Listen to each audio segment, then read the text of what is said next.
Chapter 51. A Breath of Air.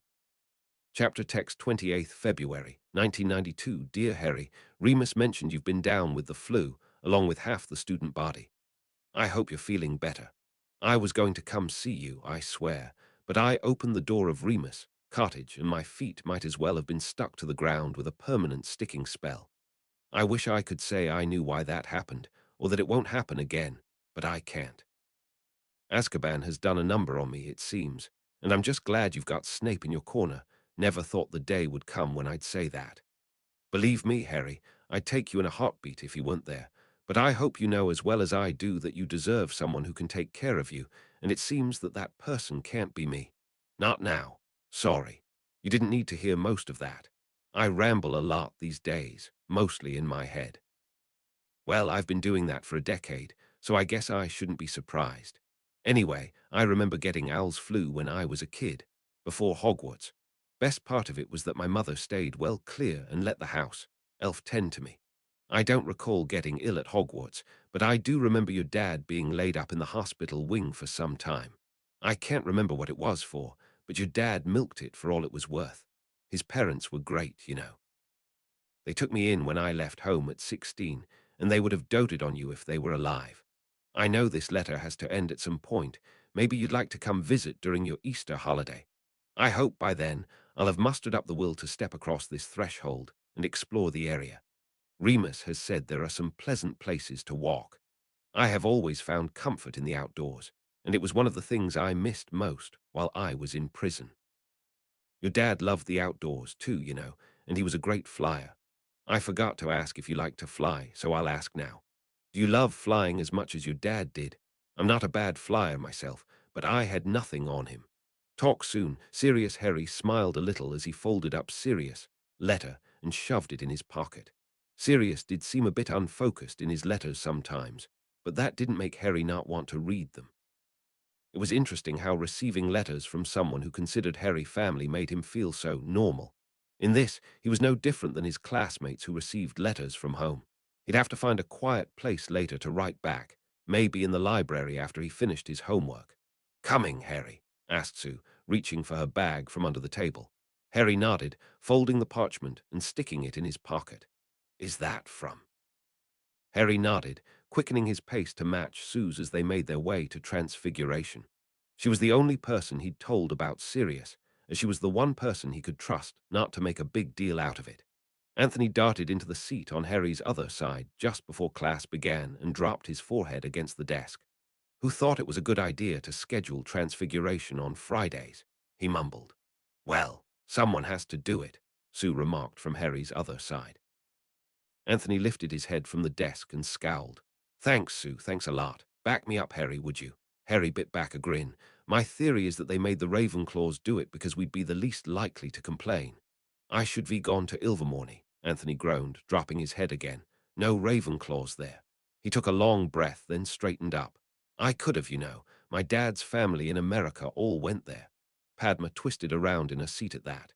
"How could you say that?" she asked, pressing her hand over her heart. "Then you'd never have met us." Anthony let out a reluctant grin. "That's some consolation, I suppose." Padma reached over to shove his shoulder. "It had better be." McGonagall paid no mind to the lethargic state of the majority of the class, which was full for the first time since the flu outbreak, and promptly put them to work. By the end of the lesson, Anthony wasn't the only one groaning, and no one but Lisa had managed to fully transfigure both pairs of shoes. Just when the thought crossed Harry's mind that they were at least fortunate to end the day with defense, where they could all blow off some steam, the head boy entered the room to inform them that, unfortunately, Professor Lupin was ill, and they should spend the class reading the upcoming chapter in the textbook. This was not a free period, he sternly informed them, and he'd be checking in frequently to ensure that they did as they were told. The class let out a collective groan, the perils of being a werewolf. The rows of shabby terraced homes lining the street reminded Severus of his childhood, and not in a good way. He had hoped he'd be able to avoid a trip to Surrey altogether, but the owl he'd sent to track down the elusive Jade had turned around mid-flight. It would never have been that easy. "Who's asking?" said the scowling young woman who looked scarcely old enough to work at the pub. She was leaning outside of, smoking. She pulled the cigarette out of her mouth and rolled it between two fingers. Severus prayed to whatever deities existed for patience as he attempted, once again, to explain. "I'm asking," he said through gritted teeth, "if you have ever known of a young girl by the name of Jade who lived in this area. Don't remember any little girls round here." The young woman dropped the cigarette on the ground and crushed it beneath her heel. "And I wouldn't tell you if I did." The girl wasn't lying, and neither were the next few people who Severus managed to get a word out of. Truth be told, this was a hopeless endeavor, but Severus had to do something. The look of terrified, dawning hope that had overtaken Harry's face when Severus had suggested searching for his friend had implanted itself into Severus' mind, and he couldn't let it sit there, couldn't let it rest, without making an attempt to give Harry what he wanted so terribly, even if that attempt was proving to be futile. "I remember that little lass," the old man sitting on the stairwell said, and Severus' heart leaped. "She 'ad a mouth on 'er, she did. Always popping in and out the shops when she should have been at school. Wondered where her folks were 'iding out let 'er run amok. Little thing like that could get in a lot of trouble. Do you recall her name? Some sort of fruit. Color, maybe. People these days don't like sensible names, do they? No more Janes and Tims, they like names like strawberry." Severus bit back a snort. "Scarlet, nah, can't I remember. Jade, perhaps." The man smacked himself comically on the forehead. "Thar's right. Jade it was, I remember. Haven't seen her around here in a while. Do you recall her surname?" The man shook his head, squinted. "Nah, never I remember anyone's surname. Not even mine some days." Severus returned to Hogwarts shortly after, only slightly mollified. So he'd found evidence that a young girl named Jade had, in fact, once lived in that location, though he was no closer to finding her than he had been before. Truly, it never would have been that easy. 6th March 1992, Dear Harry, I went outside today. The weather wasn't too bad. It rained a bit, but I don't mind the rain. Walked down the road, kicked rocks into puddles, breathed air that actually smelled fresh. I'd missed this. Being locked up for so long, you start to forget how it smells and what it feels like on your face. Harry glanced away from the letter, clenching his jaw. He knew what Sirius meant more than he cared to admit. He hadn't been locked up for years on end like Sirius had, but he'd been shoved into his cupboard for days at a time, breathing in the stale air and choking on dust that fell from the ceiling whenever someone walked down the stairs. When they'd finally gotten around to letting him out, the first thing he'd always done was step outside, just to breathe. It never mattered how cold or wet it was. He was meant to be outdoors, weren't all people really. But somehow he hadn't been afforded that privilege when he needed it, and for what reason? Harry flinched at a sudden, sharp pain in his palm, realizing that he'd been clenching his fists so tightly the edges of the fork he'd forgotten he was holding was digging into his skin. Shoving the letter into his pocket with unwarranted force, he let his fork fall to the table with a clatter, then stood up and walked towards the exit as quickly as he could without drawing attention to himself, finally running for the door when he reached the entrance hall. He was met with the sensation of brisk air blowing against his face, and he inhaled slowly, breathing it in as though starved for it. He ran towards the lake, gasping, and didn't stop until his shoes just met the edge, where they could get wet should the wind pick up. Scarcely blinking, his eyes followed the motion of the water's gentle ripples, as though afraid he'd miss something if he closed them for too long. Then a round, grey stone was in his palm of its own accord, because he hadn't moved a muscle. But he knew what to do with it. Raising his arm over his head, he threw the stone as hard and as far as he could, letting out a muffled sort of scream as he did.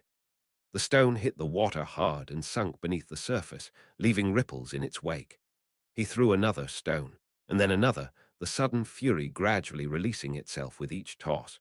He was left breathing hard, palms pressed against his knees, as though he'd run a long distance.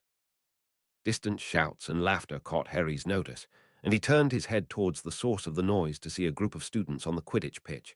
He was supposed to meet Sue and Stephen there soon, actually. He hurried down to the dungeons to grab his broom, finding it empty. Severus was probably still in the Great Hall. It was easier, in a way. Harry was fairly certain some of the anger he'd been feeling was still showing on his face, and it wouldn't escape Severus' notice. He'd ask, and Harry wasn't sure he could explain. When Harry reached the pitch, It was evident that he, Sue, and Stephen weren't the only ones to have had the grand idea of taking advantage of the relatively mild weather. It took him a few moments to find them in the air, and he shot off the ground when he spotted Stephen's blue hair glinting in the sun. It felt great to be in the air again. "Harry, catch!" Stephen yelled from near the goalposts. Startled, Harry just managed to catch the quaffle before it smacked him in the nose, then tossed it towards Sue, who caught it with one arm, the show off. "Out of practice, are you?" Stephen teased, flying closer. Harry rolled his eyes, biting back a grin. They played three-way catch for a while, flying in and out between the crowds of other flyers, and oddly, Harry found himself tiring rather quickly. He missed the next catch and had to dive towards the ground to retrieve the ball, throwing it wildly off course towards Sue when he emerged. "What was that?" Sue called, annoyed, throwing the quaffle to Stephen. Harry just hovered for a moment, trying to blink away the black spots in his vision, and then he was falling. The next thing he knew, he was flat on his back, staring at a familiar, arched ceiling, as if he hadn't seen enough of the hospital wing. He rolled over onto his side to find Severus sitting in a chair beside his bed, one eyebrow raised in a perfect arch. Damn it! Harry rolled over onto his back again and pulled the covers over his head. Maybe he could just fall back asleep and avoid the imminent lecture. No such luck, though. Severus yanked the covers down to Harry's shoulders and hauled him into a sitting position. "Really, Harry?" Severus asked, exasperated. Harry avoided his eyes. "Would you care to recite back to me the very clear instructions you were given after you were released from my care into your dormitory?" "Not particularly," Harry muttered, pulling at a loose thread on his sheet. He jolted when Severus grabbed his fidgeting hand, glancing up despite himself. Severus looked distinctly displeased, but not especially angry, more tired and irritable than anything. A breath that had been caught somewhere in Harry's chest released itself with a whoosh. You said to avoid strenuous activity for 2 weeks after recovery from the flu, including flying." Harry was staring at his lap again, heat rising on his cheeks. He hadn't meant to disobey exactly, but it had been a week. He felt fine, or he had before he'd gone careening off his broom.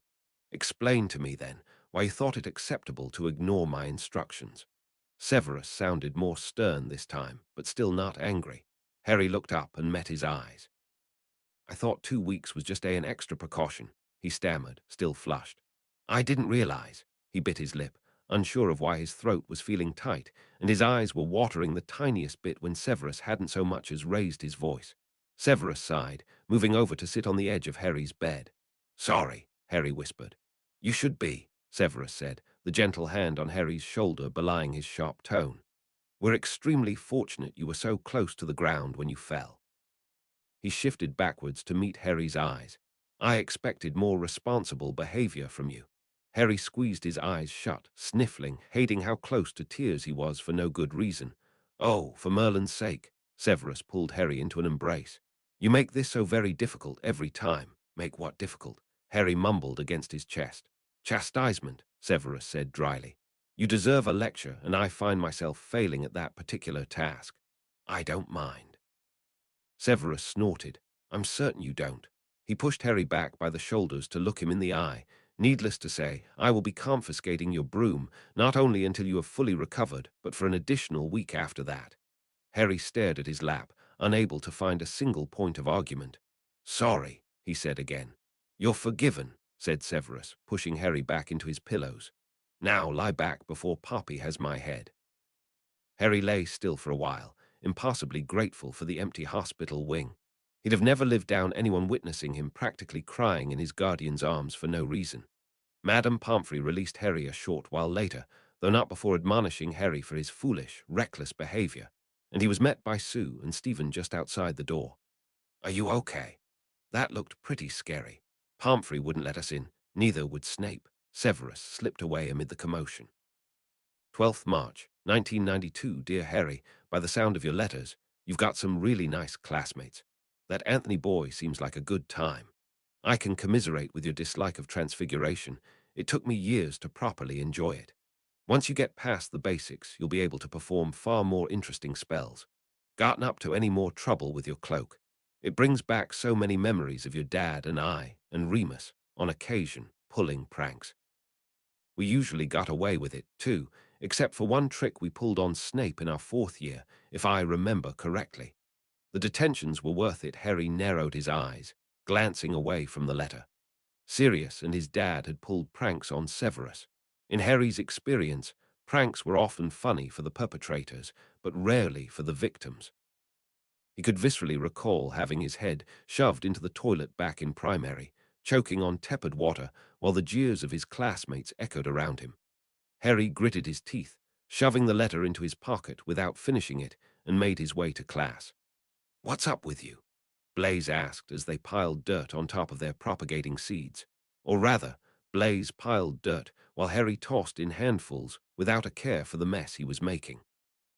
"Nothing," Harry said shortly, flattening the dirt with his fists rather than his palms because it just felt so much more satisfying.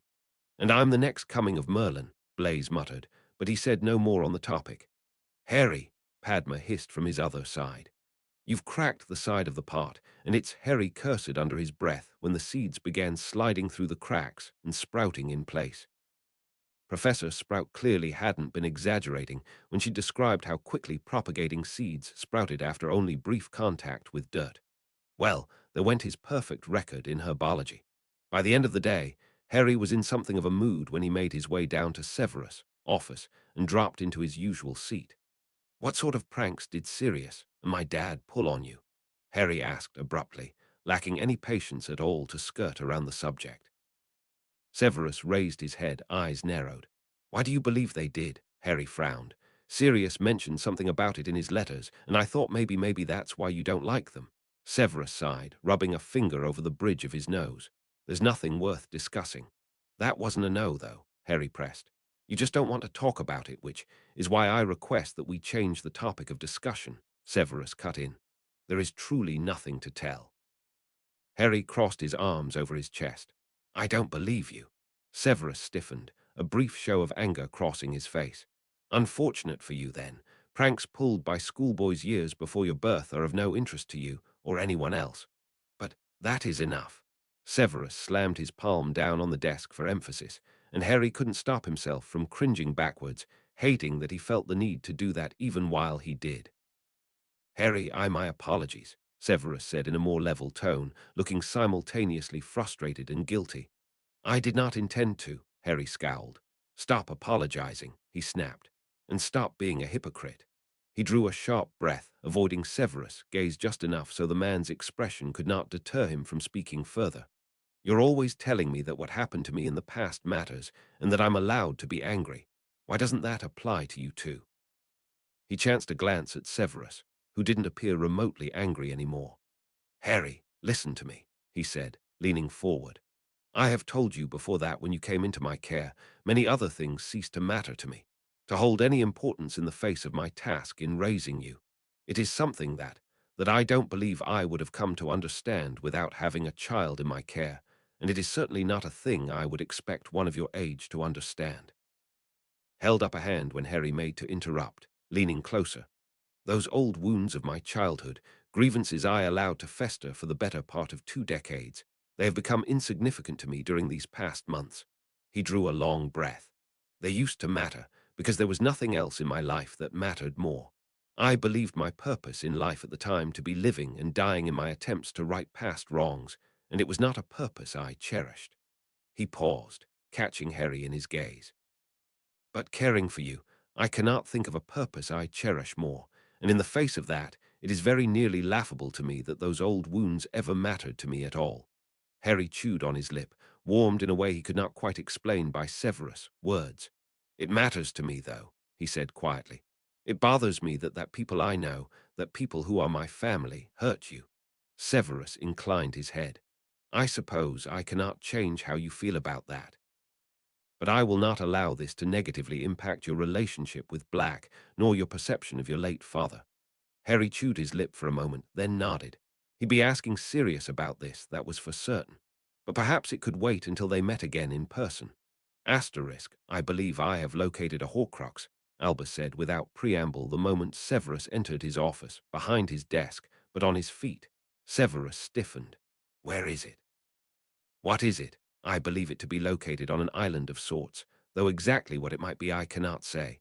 Severus nodded shortly. You wish for me to accompany you? Albus had made it quite clear that he wanted Severus out of the line of fire, though how much of a danger could this truly present? Albus paused for a moment, a briefly conflicted expression crossing his face. Unfortunately, this is not a task I believe is wise to undertake alone. He swept forward from behind the desk. At present, you are one of the few who are aware of the existence of the Horcruxes, and I need Minerva to manage the school in my absence. Minerva is aware. She is. Are you willing to accompany me, Severus? Albus asked. I do not predict that we will encounter any significant danger, though. Yes, I am willing, Severus interrupted. I will have to inform Harry before I leave. Of course, said Albus. Meet me at the gates when you are ready. It didn't take long for Severus to locate Harry in the library with Lee and Granger, all hunched over their textbooks. The boy seemed to sense his arrival, glancing up before Severus approached, looking briefly surprised before his expression smoothed over. Harry, a word. Harry stood and followed Severus to a quiet corner behind the last bookshelf, looking up inquisitively. I will be leaving the castle shortly for an errand, Severus said in a low tone. For brewing? Harry asked. Something of that nature, yes, Severus replied, ignoring the twinge of guilt he felt at lying to Harry. Okay. Harry paused. When will you be back? He asked a little too casually. Early morning at the latest. Harry nodded, and Severus reached over to squeeze his shoulder, holding him in place for a moment. If you need anything, or should anything occur, please visit Madame Pomfrey and await my return there. Harry stiffened, glancing at the floor. Severus almost regretted bringing it up, but not enough to let it go. He could not allow a repeat of the events that had occurred the last time he'd taken a trip off grounds. Not for anything. Harry, Severus urged, squeezing tighter. Harry looked up again, his expression a combination of frustration and, interestingly, relief. He nodded once, which Severus had to accept as acquiescence, for he could not push this any further. Severus lingered for a little longer, waiting until Harry pulled away. Chapter 52. Poison and Wine. Chapter text. The wind was fierce that evening. It was especially jarring after several days of unseasonably warm weather, and Severus felt as though he were swimming against a tide as he walked across the Hogwarts grounds. The sun had sunk low enough for its rays to impede his vision, and he squinted against them, holding up a hand for shade. Place your hand upon my arm, would you? Albus asked, when Severus met him at the gates. I am reasonably certain you will never before have visited our destination. Severus did as he was asked, and one uncomfortable moment later, he was breathing in a lungful of fresh, salty air and could hear the rush of waves in the distance. He opened his eyes to find himself standing upon an outcrop of dark rock with foaming seawater far below. The view was bleak, eerie, a far cry from the calm of the beach he had once visited as a young child. That trip had been one bright spot in the monotony of his early childhood. A day when his father had not raised his voice once, and he didn't stop Severus from running barefoot along the sand, letting him go with a gruff warning not to venture too deeply into the water. It had been one of Mother's quiet days, when she could do nothing but lie very still in a pitch-black room with cool cloths over her eyes to ease the pain. Potions had never helped, even when they could get them, but Father had been feeling amicable enough that day to take Severus on an outing to let her have her peace. Severus, vision snapped back into the present, and he scanned their surroundings further, eyes narrowed. What is the significance of this location? He asked. He was not inquiring as to why they were here. Obviously, the Horcrux was close by. The question was why, precisely, the Dark Lord would have chosen to hide a Horcrux here, of all places. There is a village nearby, where the orphanage that housed young Tom Riddle occasionally took the children, said Albus. This spot, however, I believe was only visited by Tom himself with the company of several unfortunate acquaintances. I see, Severus said slowly, and he deemed this place worthy of housing a remnant of his soul. Albus did not answer, instead stepping forward to begin the climb down, using a series of jagged niches as footholds with the agility of a far younger man. Severus followed, silent but for a murmured sticking spell to assist with his grip, and he did not raise any questions when Albus slid from the boulder at the very bottom, landed in the water that rushed through a fissure in the cliff, and began to swim in even, repetitive strokes. Severus was not a skilled swimmer. never having had the opportunity to learn in his youth aside from that one visit to the seaside. But he could keep himself afloat well enough as he swam through the icy water, each breath drawing in the scent of salt and seaweed. He felt quite detached from the sensation of being so cold he was nearly numb, as though it were a distant memory whose vividness had faded over time. He could very nearly call up this ability on demand to dissociate his senses from uncomfortable sensations and his awareness from experiences he'd prefer to avoid. He was far from the only one to have learned this skill. Harry had it too, as Severus had witnessed early on. He himself had brought it on when he'd manhandled the child in a fit of uncontrolled fury. Harry's eyes had glazed over, just the way Severus once had, and they were not alone in that tendency. In truth, who was Severus to attempt to remove Harry's need for that when he himself succumbed to it so easily? But here he was now, swimming through icy water towards an unknown destination, unprepared for what may be to come, and it was for Harry. So he wouldn't have to muffle his senses and awareness, and could simply live, without the threat of his security being stripped away as quickly as it had come. Perhaps this he was qualified for. Severus swam at a steady pace to match Albus, until the fissure eventually opened into a dark tunnel in which the walls were barely 3 feet apart, their slimy surfaces greatly increasing the unpleasantness of the endeavor. Finally, and mercifully so, Albus began to rise out of the water several paces ahead of Severus, and when Severus caught up, he found a series of uneven steps that led into a large cave, through which he emerged, soaked and chilled, into freezing air. Deftly cast drying and warming charms solved that problem quickly enough, though once the distraction of discomfort was gone, it gave way for Severus' utter bewilderment. "Ah, this is the place," Albus said, clearly quite the opposite of bewildered. "You're certain?" Severus asked, his voice hoarse from misuse, though not much time had passed since he'd last spoken. He could go days without speaking and scarcely notice, but somehow it felt as though he had left the grounds of Hogwarts and emerged into another world entirely. "This is the antechamber," Albus said cryptically, feeling along the walls of the cave. "Voldemort's antechamber, I should say, as only his obstacles lie before us now." Severus reached to brush his fingers against the wall, nearly drawing them back when he felt a faint tingle. It would have been unnoticeable to most, but not to Severus, who had dabbled quite extensively in the deepest of dark magics, to which frequent exposure only sensitized a mage further. Severus did not need to ask Albus what he was searching for. He only joined the hunt, and it would be a matter of time before one of them found what they were looking for. After several minutes, Albus stepped away from the wall and pointed his wand towards a rock at the far end of the cave. In response, a tall, arched outline took shape at its edges, blazing brightly white above their heads. "How could you know?" Severus asked, straightening up in surprise. "I did not detect. It is Tom Riddle that I know," said Albus, but then the light faded away as though it had never been there.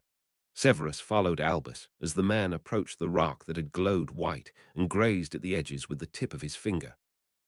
At Albus' touch, the rock took on a strange appearance, just for a fleeting moment, appearing almost liquefied, or as close to that as a solid stone could be. "Blood," Severus said, curling his lip at the predictability of it.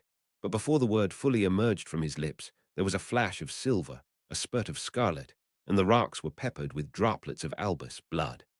"How very crude," said Albus, as the blazing white outline of an arch appeared once more. The blood-spattered rock within it vanished, opening to what looked to be a dark void. Severus quickened his stride so he could walk through beside Albus, and they emerged at the very edge of a vast, black lake made blacker in the moonlight. It was oddly still despite the wind having only grown more forceful since they'd emerged from the sea. If not for the faint ripples along the surface of the water, Severus might as well have been looking at an immense sheet of black glass, or a mirror that reflected the dark skies above. In the distance, a greenish glow cut through the oddly dense darkness, a darkness that was not produced by natural means, a darkness that could only emerge in the presence of the blackest of magics. Dark magic was not called so for the effect, after all. Severus and Albus set off around the edge of the lake, taking care to avoid making contact with the water. They would need to find a method of transport to reach the greenish glow in the middle of the lake, and that method was likely concealed in a similar manner to the arch that had led them here. Severus squinted in his wand light as they walked, though it did little to clear away the oppressive darkness. He was tempted to cast any one of the advanced detection spells in his arsenal, but he would be a fool to believe it would be so easy, and to cast spells mindlessly in a place so drenched in unpredictable magic. Then an odd ripple in the air a little ways ahead caught Severus' notice, and he bounded forward, reaching out his arm to grab hold of whatever lay within. He pulled hard, and a coppery green chain appeared in his hand. Albus stepped closer to tap his finger upon one of the links, which prompted the chain to slide through Severus' fists, as though pulled by an invisible chain hoist. The chain clanked loudly as it moved, for moment after endless moment, stopping once it dragged a boat within arm's reach. The boat was very small, clearly made for one. Physically speaking, that was not an issue, but magically, Severus glanced at Albus, questioning, and the man furrowed a brow as he stared at the boat. "This will not sustain the magic of two for very long," Albus said contemplatively, "but for just long enough, perhaps." "Have you considered masking?" asked Severus, tapping the edge of the boat with his foot. That method had been favored among Death Eaters and Order members alike to conceal their magical presence, though few could perform the spell entirely successfully.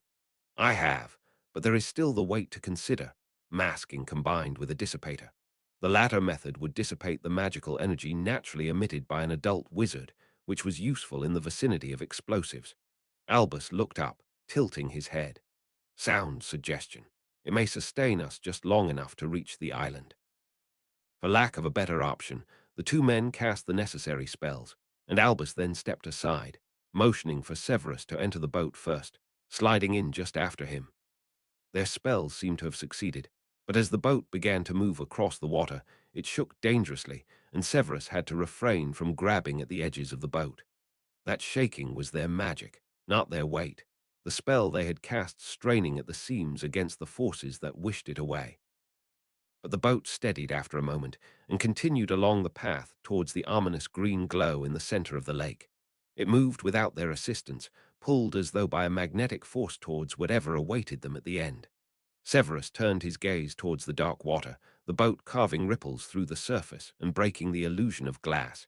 He inhaled sharply when a flash of stark white broke through the surface. Skin, human skin, a human hand.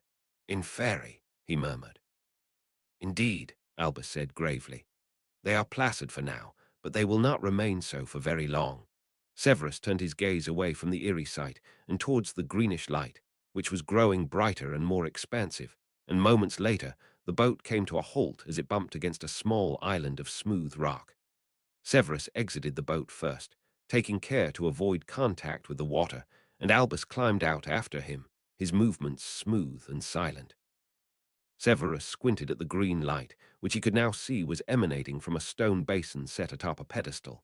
This time he waited for Albus to approach it first, though he did not wait long, finding the basin to be filled with an emerald liquid emitting that phosphorescent glow. "I have never seen such a potion," said Severus, narrowing his eyes. "Have you?" Albus shook his head once. "You intend to drink this substance?" Severus asked sharply. "Clearly, that is its intended purpose."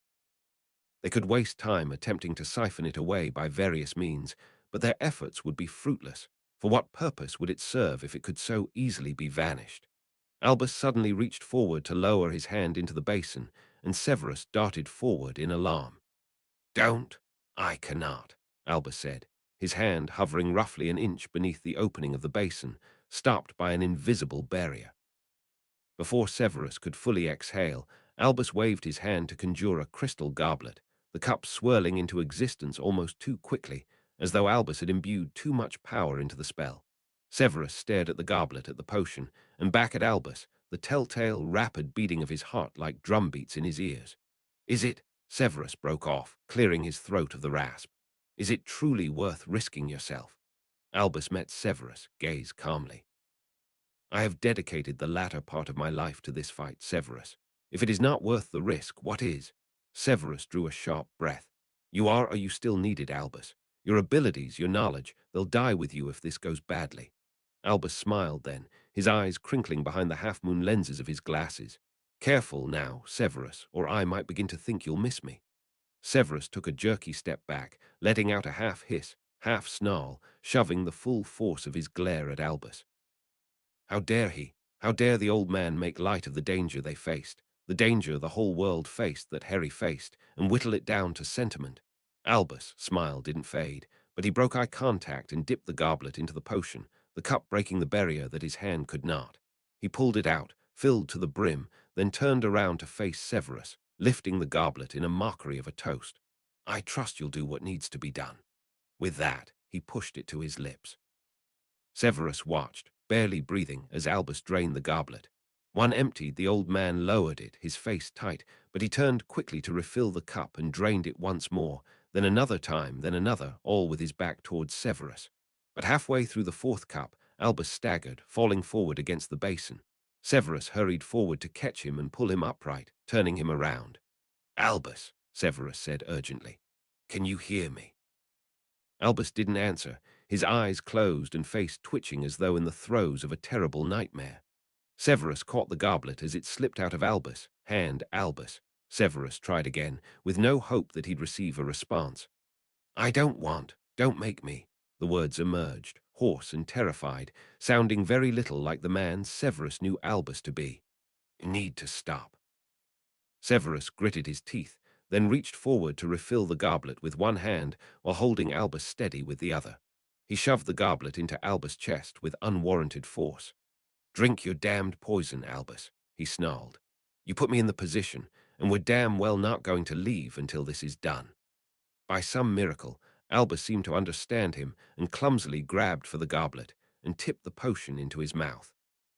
Severus caught the goblet once more before it could shatter on the ground. Don't want to let me go, make it stop. This will bloody well make it stop, Severus growled when he pushed the newly filled goblet into Albus' hands. I will stop when you're dead, because that's how this will end. I'll be picking up the pieces, won't I? Albus didn't respond this time, so Severus tiled Albus, head back, and poured the poison directly into his mouth, which he swallowed by reflex. All my fault, Albus moaned. All me, all of it, never, never again. Severus was finding it very hard to maintain the anger that had kept him going until now, his stomach churning as he watched the most powerful person he had ever known wither into nothing, collapsing in on himself like a puppet as he moaned and cowered. Don't hurt them, hurt me instead, please. Again and again, Severus forced the poison down Albus' throat, who never fought it, never choked, swallowing again and again like a man dying of thirst. Don't, I never meant to, please. Another gobletful, and yet another Severus forced upon Albus, his arms moving mechanically back and forth to refill it. Make it stop, I want to die. At that moment, so did Severus. Kill me. Finally, it was done. Severus had scraped every last dreg of the poison out of the basin, and Albus had rolled over on the ground with a great, rattling gasp. Damn it all, Severus growled, crouching down next to Albus and lifting his wand. Renovate. Albus' eyes flickered open. Water, he croaked. Severus conjured another goblet and filled it with water, but it emptied as soon as the rim touched Albus' lips. Of course. This would be the only way, wouldn't it? Albus needed the water, and the only way to retrieve it would be to disturb the lake itself and the dangers that lurked within. But there was no other choice. Severus stalked over to the edge of the island and plunged the goblet into the lake, filling it to the brim with water so icy his arm was numb when it emerged. He pulled Albus half upright with one arm and pushed the goblets to the man's lips with the other. A blues drank greedily, and this time, at least, it seemed to be doing him some good. More, Albus croaked. I need more. Severus went to refill the goblet, but something ice-cold and slimy latched onto his arm before he could pull away, and suddenly sheet-white heads and hands were emerging from the lake, the bodies of men, women, and children rising out of the water like puppets pulled on strings manned by the Dark Lord himself. Severus heaved a breath and drew his wand. Ignis Tempestas, he shouted. Through the darkness, fire erupted. A ring of fire surrounding the rock, so brightly crimson that the infurious gripping Severus' arm let go, and the others began to retreat, not daring to venture near the flames. Severus raised his wand higher, holding it like a torch with flames emanating from its tip, from where ropes of fire flowed outward. Severus waited, standing still as a rock, until the last of the inferi disappeared beneath the water. He turned around to find Albus on his feet, holding a small, golden locket between two fingers. He stowed it inside his robes, and Severus approached to lead Albus back to the boat, neither of them saying a word. Albus swam through the water and climbed up towards the boulder as though driven by the sheer force of will, and Severus could not take his eyes off him for fear of the man drowning or falling to his death. He could not think how Albus managed it, as no magic he knew of could combat the weakening effects the poison had wreaked upon his body. When they finally reached the boulders from where they'd arrived, Severus had to take a moment to gather himself before apparating lest he get both of them splinched. A moment later, the scent of seawater was gone, and he and Albus were standing just outside the gates of Hogwarts grounds. As if on cue, Albus staggered, and Severus just managed to catch him before he hit the ground, unconscious. Harry was asleep. That was the only reason Severus could be sitting vigil by Albus' bedside. Immediately after Severus had heaved Albus into the bed in the room adjoining the headmaster's office and managed to expel the worst of poison in his bloodstream, he'd gone to Ravenclaw Tower, still concealed by means of the disillusionment charm that had allowed him and Albus to enter the castle undetected. He'd found the child peacefully asleep, unencumbered by nightmares, yet he'd still had to force himself to retreat rather than stand vigil at Harry's bedside instead. Albus was asleep now, too. The poison had weakened him, likely irreversibly at his advanced age, but he would live. Severus leaned back into the armchair at Albus' bedside, fiddling with the thrice-damned locket that had gotten them into this situation. It didn't seem right. Severus could detect no signs of the dark magic a Horcrux would undoubtedly be seeping with. It was small, lightweight, and tarnished, with no visible symbols either. Severus paused when his fingernail caught on a ridge at the edge of the pendant. He pushed his nail in further. It popped open, and a scrap of tightly folded parchment fell out. With faintly trembling fingers, Severus unfolded it and read, "To the Dark Lord, I know I will be dead long before you read this, but I want you to know that it was I who discovered your secret. I have stolen the real Horcrux and intend to destroy it as soon as I can. I face death in the hope that, when you meet your match, you will be mortal once more." R.A.B. So Severus' instincts had proven to be correct. This was not a Horcrux. Someone else had gotten to it first somehow, and there was no way to determine when they'd done it. They were likely dead, as predicted in the note. Well, perhaps when Albus awoke, he'd have an idea as to who R.A.B. might be. In the meantime, though he slept, his body so still that Severus felt it necessary to check his pulse every hour. But he had two options by which to spend the time in between, to think or to drink. Albus would surely not begrudge him one bottle of wine, and Severus sipped while he waited. Chapter 53. Words Unspoken. Chapter text, "What's up with Snape?" Anthony muttered from the desk behind Harry as he stirred his frantically bubbling potion. "He hasn't yelled at anyone today. He didn't even collect our essays," Sue added under her breath. Harry glanced over at Severus surreptitiously. The man was seated behind his desk, scribbling on a parchment rather than circling the classroom and snapping at hapless students for their mistakes. Instead, he cast silent spells to dissipate every exploding potion without even looking in its direction. Strange. Dunno. Harry frowned. Severus had seemed strange since yesterday, when he told Harry he was leaving the grounds, and both he and Dumbledore had been notably absent from breakfast this morning. At least Severus was here now. Severus dismissed them early, which Harry reckoned had never before happened in all of the man's years as a professor, and he was surprised to hear his name called before he left the classroom, as distracted as Severus seemed to be. He approached Severus' desk, waiting confusedly as the man just looked at him for a while, hardly blinking. "Ugh," Harry began, just to fill the silence, and Severus seemed to snap back into reality. "Did you sleep well?" Severus asked, apropos of nothing. Harry blinked, then nodded. There was no need to lie. He had slept well and woken early enough to prepare for the day at a leisurely pace.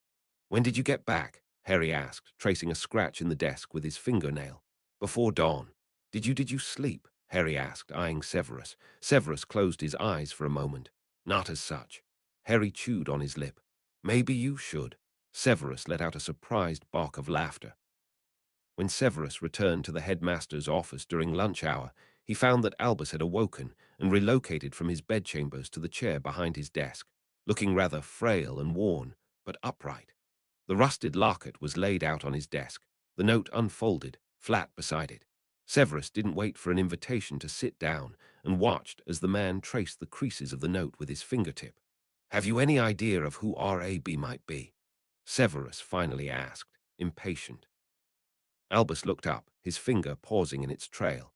"I cannot be sure," he said slowly, the lingering weakness apparent in the slurred edges of his words, "though I imagine Sirius will be able to remove any doubt." "Black!" Severus nearly spat, only restraining himself in acknowledgement of Albus' weakened state. "Why would he?" Severus glanced at the note, reading the three initials upside down. Recognition dawned. "You believe it to be Regulus Black." Albus took a long, steadying breath. "I have worn many hats over the decades," he said. "Yet my most treasured role has always been that of a teacher, and a teacher does not easily forget the handwriting of a student." "It's been years," Severus said, skeptical. "How can you be so sure?"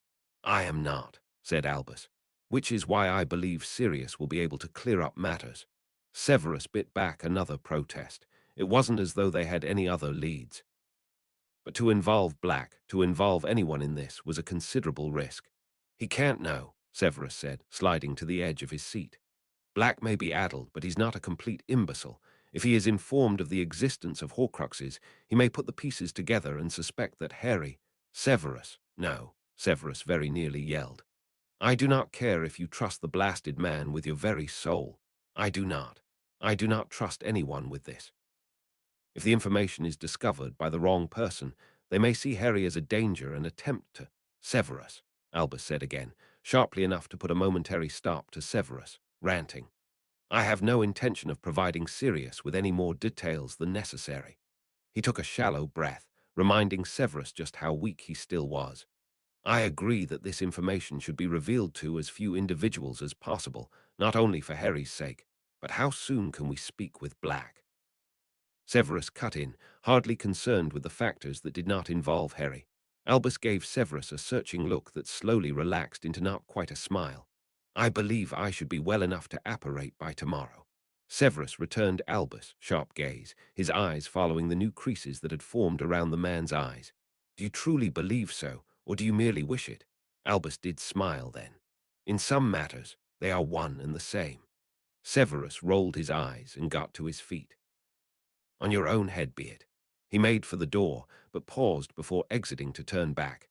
"That is, if your head is still attached to your neck upon our arrival." Albus' eyes took on an amused gleam. "Do you truly have so little faith in my capabilities?" Severus let out an unrestrained snort. "You demanded I force-feed you a cauldronful of an unidentifiable poison not 24 hours ago," he said flatly. "Forgive me if my faith in your good judgment is less than solid." Albus, chortling, followed Severus down the stairway. Harry awoke abruptly, sitting upright and breathing hard, his heart thumping rapidly. He could still see the image as though burned into the inside of his eyelids of Voldemort's monstrous face, his glowing red eyes, all bursting grotesquely out of the back of Pettigrew's head. He hadn't dreamt of that in a while. He hadn't dreamt much of it at all, really. Perhaps once or twice during Christmas, shortly after it had happened, but the memory of it hadn't haunted his sleep after that. But for some reason, it had felt the need to make its presence known tonight. Taking slow, deliberate breaths, Harry lay back into his pillow. His heart rate was steadily slowing, and the remembered images fading away.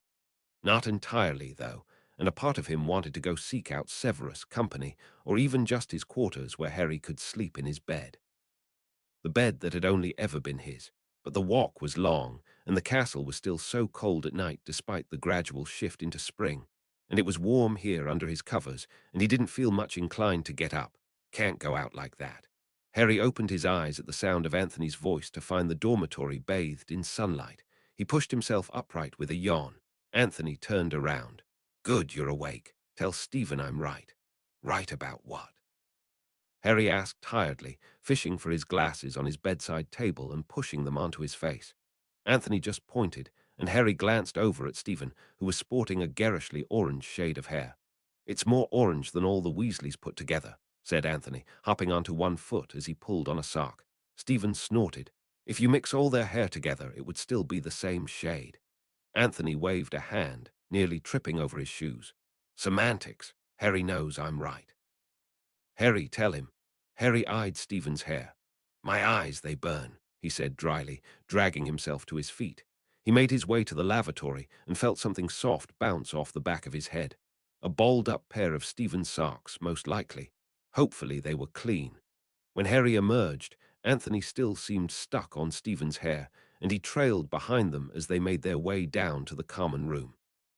Could fend off an army of inferi with that hair, said Anthony, dodging a large group of upper ears near the door. Stephen turned his hair an even brighter orange in response. Inferi, where have I heard that term before? Harry could have sworn he'd read something about them, but he couldn't remember the context. What are inferi? He asked Sue when they sat down for breakfast. The undead, essentially, Sue replied casually, tearing off a bit of bacon with her teeth. Harry raised his eyebrows. Like zombies. Sue snickered. Not like the ones muggles have on the TV, if that's what you're thinking. Harry shrugged. I'm not sure what to think. Have you ever seen any? Merlin, no, she said, shuddering. I doubt most people have. Then how do you know they're not like zombies on TV? Sue paused in a stirring of sugar into her tea. I guess I don't, really. They just look so stupid on TV, even my brother laughs at them. Harry chuckled. Since when do wizards watch TV anyway? They do when they have muggle parents. Your dad likes zombie movies. No, Sue laughed, but they'll show up if you keep the TV on long enough. Not that Harry would know as much. He hadn't watched much TV growing up, only allowed glimpses of whatever Dudley was watching before he was shoved away to do some chore or other. Isn't it odd that Professor Dumbledore has been missing from meals? Padma commented, reaching across Harry's plate for the pumpkin juice. Harry glanced over at the high table, from which Dumbledore was conspicuously absent. So was Severus, for the second day in a row. He's been acting weird since he got back from his brewing trip, unless it hadn't really been a brewing trip. Harry let out a breath and set down his fork, appetite gone. If that was the case, why had Severus lied to him? They had potions again today, second period after herbology, and Severus seemed more like himself than he had the day before, circling the classroom and eyeing everyone's potions like a hawk. He did hold Harry back when the lesson ended, and Harry could not imagine what for this time. When he had held Harry back yesterday, he hadn't seemed to have a reason, just staring at Harry with that strangely intense gleam in his eyes without saying anything of substance. I will be leaving the grounds again shortly for a few hours, Severus said in a low voice when the classroom cleared. Harry raised his eyebrows. For brewing? He asked, uninclined to hide his skepticism. Severus' mouth tightened. It is a matter of import that I must attend to. God, could he be any more vague? Like the matter you attended to when you left last time, Harry asked blithely. Severus let out an irritated breath. Indeed. I find it surprising how very interested you appear to be in my comings and goings. Harry tensed. It's only because you're making it so obvious that you don't want to tell me. Severus stiffened, his face darkening with an emotion that Harry could not place, but he did see anger there and braced himself for it. But Severus then seemed to deflate, his jaw loosening and the tired lines around his eyes deepening. It is not of concern to you, Harry, he said, rubbing a hand over his forehead. He lowered his hand and made a quickly stifled motion before setting it on his desk. I know I have been preoccupied as of late, Severus said, his voice somewhat hoarse. I do not intend to make you feel neglected. Harry glanced away, his face heating. I don't, Harry. Harry looked back at Severus. What I've been occupied with is not something I am at liberty to discuss, and you are correct that it is no simple matter such as brewing. I would not prioritize such work over your needs. Harry bit his lip. I didn't think you were neglecting me, he said lowly. I feel like you're not telling me something. Severus stared at Harry for a tense moment, his expression difficult to read. It seemed conflicted somehow. I will not lie to you, Severus said through a long exhale. There are things I cannot tell you, and not because I am dismissive of your ability to understand. He paused. But there are things you should not have to know, even if you are capable of understanding them. Harry wasn't quite sure he understood what Severus meant, but perhaps, in this instance, he didn't need to. But he couldn't shake the vague sense of foreboding prickling on the back of his neck as he walked away. The sense that something was looming before him, something big, but as his mind stretched towards that feeling to grab hold of it, it slipped away, leaving nothing but faint, quickly fading uneasiness behind. Asterisk, it's him. All right, Black said in a strange tone of voice, staring at the note for a lot longer than it would have taken to read it. He was standing ramrod straight in the middle of Lupin's sitting room, holding the note out in front of himself, staring at it with one eye squinting. He always signed his name that way, ever since we were kids. Albus leaned forward on the sagging sofa. Had he ever given you any indication as to whether? No, Black said shortly, glancing up at Albus' words. I hadn't spoken to him for years before he died. He swallowed audibly. I'd always thought he was killed by an Aura or Order member. I'd convinced myself he'd had it coming, but now, he glanced down at the note again. I don't know why he would. Black looked up again. I've never heard of the term Horcrux, he said. What is it, and why would Regulus have been trying to destroy it? We are not yet sure, Severus said quickly, stepping forward from behind the sofa before Albus could respond. We believe it to be a development of the Dark Lord to expand his power, some variety of dark magic contained within an artifact. Black narrowed his eyes at Severus, but for once it was not in dislike, but in thought. Assuming Regulus never managed to destroy it, he would have hidden it at the very least, and he was always good at hiding. His voice trailed off, his eyes taking on a gleam. I have a suspicion as to where it might be. Will you escort us there? Severus asked urgently. On one condition, Black replied, the gleam in his eyes brightening. Severus bit back a snarl. Bring Harry here during Easter holiday. Severus rolled his eyes. He'd have allowed that regardless, but the blasted man didn't need to know. Very well. Escort us now, if you please, he said stiffly, taking Albus' elbow to help him off the sofa. Black's brow furrowed at the gesture, but he mercifully kept silent.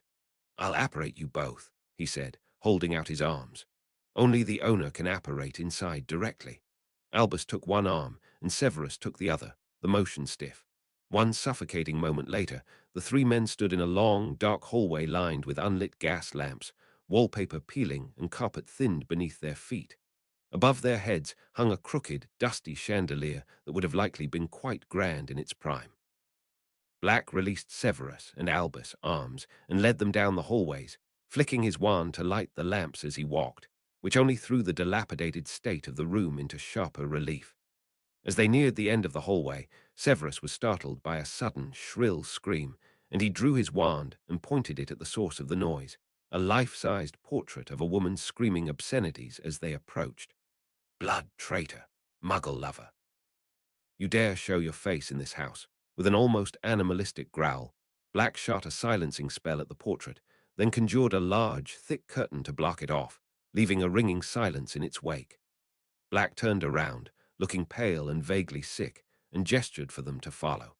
He stopped at the entrance of an equally darkened and dusty room with a long wooden table, sharp-edged chairs, and hanging light fixtures, which Black lit with another flick of his wand. Sit, he said shortly, pointing at the chairs. I'll be back in a moment. They sat silently for a moment, Albus in his exhaustion and Severus in his contemplation. This was clearly Black's childhood home, and his reaction to being here was not unlike Severus when visiting his own childhood home. He rarely returned there, and for good reason. By the look of the screaming portrait, it had been Black's family member, and one he wished to forget. Creature! Black's shout broke the silence. Severus heard a loud popping sound, a series of squeaks and shuffles, and Black reappeared, holding a house, elf by the scruff of its neck. The elf was tiny, pale skin hanging off of him, with tufts of white hair sprouting from his ears. He was clad in a filthy rag, and although his posture was hunched and deferential, the contemptuous look he sported spoke volumes of his opinion of his master. Master has returned, the elf said in a croaky voice. Even though Mistress swore he'd never darken the doorstep of her home again with his filthy mudblood friends and his. Shut it, creature, Black snapped, shaking the elf by the scruff of his neck. I've got a question, and you'll answer truthfully if you know what's good for you. Yes, master, the elf creature replied, bowing low and mouthing soundlessly. How may creature serve? Did Regulus ever have a gold locket in his possession? The elf straightened up and looked Black directly in the eye. Yes. Severus' heart leapt. Where is it? Black asked in a tight, controlled voice. The house elf shuddered, his shoulders hunching again. It is, He suddenly dropped to his knees and let out a wail. Creature has failed. Black leaned over and pulled the elf to his feet. Answer the question. The elf shivered again. Creature has it, but he did not strangely. Black dropped to his own knees so that he was at eye level with Creature. Tell me, Creature. The elf let out a shuddering gasp and began to speak. Master Sirius ran away and broke Mistress's heart with his lawless ways. But Master Regulus did his parents proud and joined the Dark Lord. So proud, so happy to serve. The elf started rocking, holding his hands over his eyes. One day, Master Regulus called for Creature and he said the Dark Lord required an elf, and he had volunteered Creature for this great honor. Creature shuddered violently, tears beginning to leak out of his eyes. Creature was ordered to follow the Dark Lord's commands and to then return home.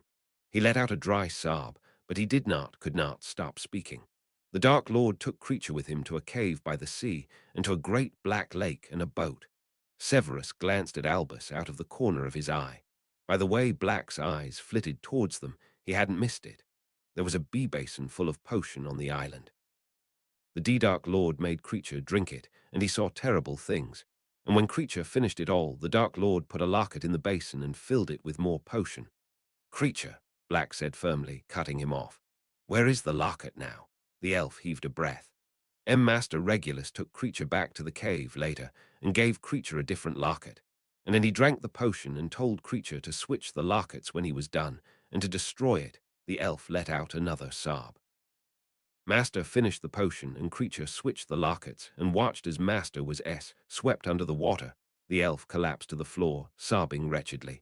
Black waited in silence for several moments, still on his knees, then leaned forward. Where is the locket now, Creature? Do you still have it? The elf pushed himself upright. Creature does, but he could not destroy it. He failed. It's all right, Creature, Black said loudly. Despite his tone, he looked as though he were inches away from collapsing on the floor himself. Just bring it to me. That's all you need to do. The elf vanished with a loud pop, then returned a moment later with a large golden locket in his hands. April 3, 1992, dear Harry, I'm looking forward to seeing you on Easter. I have to assume Snape mentioned that he gave the go-ahead. The weather has greatly improved since you were last here, and I think you'll enjoy exploring the area. It's really quite pleasant, and a far cry from the city where I grew up. I've been thinking about remodeling my childhood home, or rather, the home that I technically own as the last surviving member of my family, but hadn't set foot in years before very recently. I can't stand the place, but I could probably tolerate it if I redecorate to the point of unrecognizability. It's a big old place, and there'd be plenty of room for you to stay whenever you wanted. Harry couldn't help smiling as he read.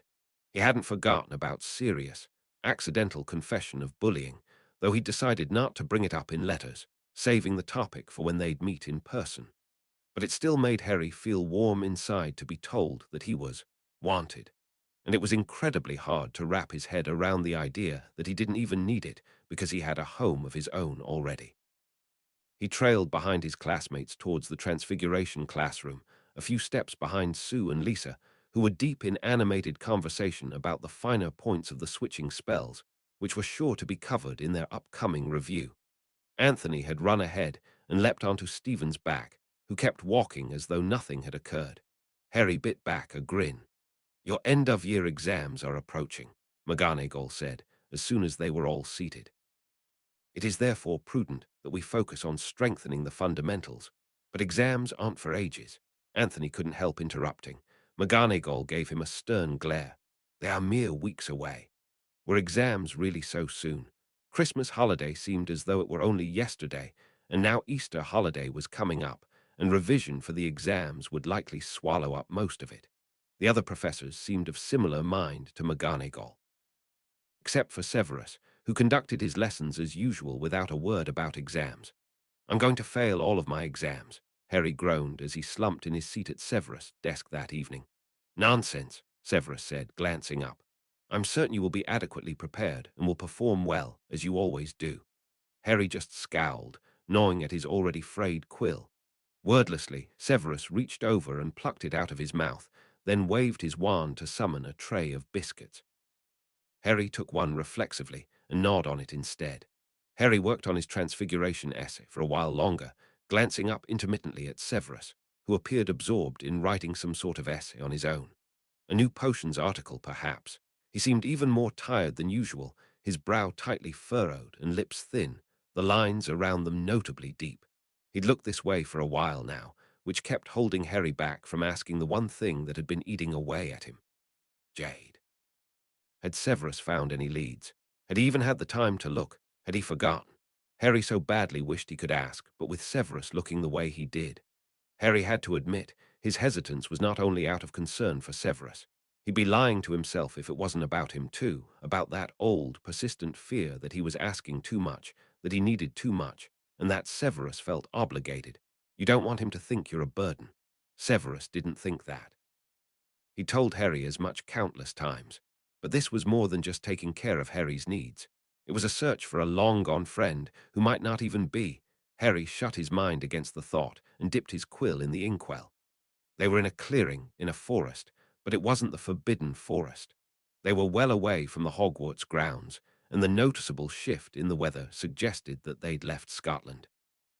I figured this was as good a place as any, Albus said, kneeling to lay the Horcrux flat on the ground. Beside it, he set down a necklace with a pendant of a similar size to the locket, then stood and stepped back a few paces. What is the worst-case scenario should this attempt fail? Severus asked, folding his arms. Failure, Albus said simply. Death is unlikely, or I would not have asked you to accompany me. He drew his wand. Nonetheless, I request that you stand back. Severus didn't argue, taking several long strides away from the Horcrux, lying innocently on the ground. He did not look away, though. His eyes felt glued to it as Albus pointed his wand in its direction. After a moment, the man circled it around the two objects, as though drawing a figure-8 in the air. For a long, tense moment, nothing happened at all. But then, a faint, screaming sound emerged from the Horcrux, growing louder and louder while the locket began to glow green. A bright, white string of light poured out of Albus' wand and flowed towards the Horcrux, the white mixing in with the green, changing the tint from bright green to a paler shade. The scream quieted, then grew louder again, as if fighting against whatever was stopping it, and the color glowed brighter. At that moment, Albus jerked his wand to the right, and a rush of sickly green energy burst out of the locket and flowed straight into the necklace. Albus pulled his wand back, cutting off the white light, and the screams went quiet. Albus staggered, and Severus rushed forward to catch him before he hit the ground. Do not be concerned, Albus said breathlessly, regaining his balance and extricating himself from Severus' grip. This spell of my devising requires an investment, if you will, sapping me of much of my energy. I will soon regain it. You're certain it worked? I am, said Albus. I've successfully transferred the Horcrux to another object, leaving the locket as nothing more than the empty vessel it once was.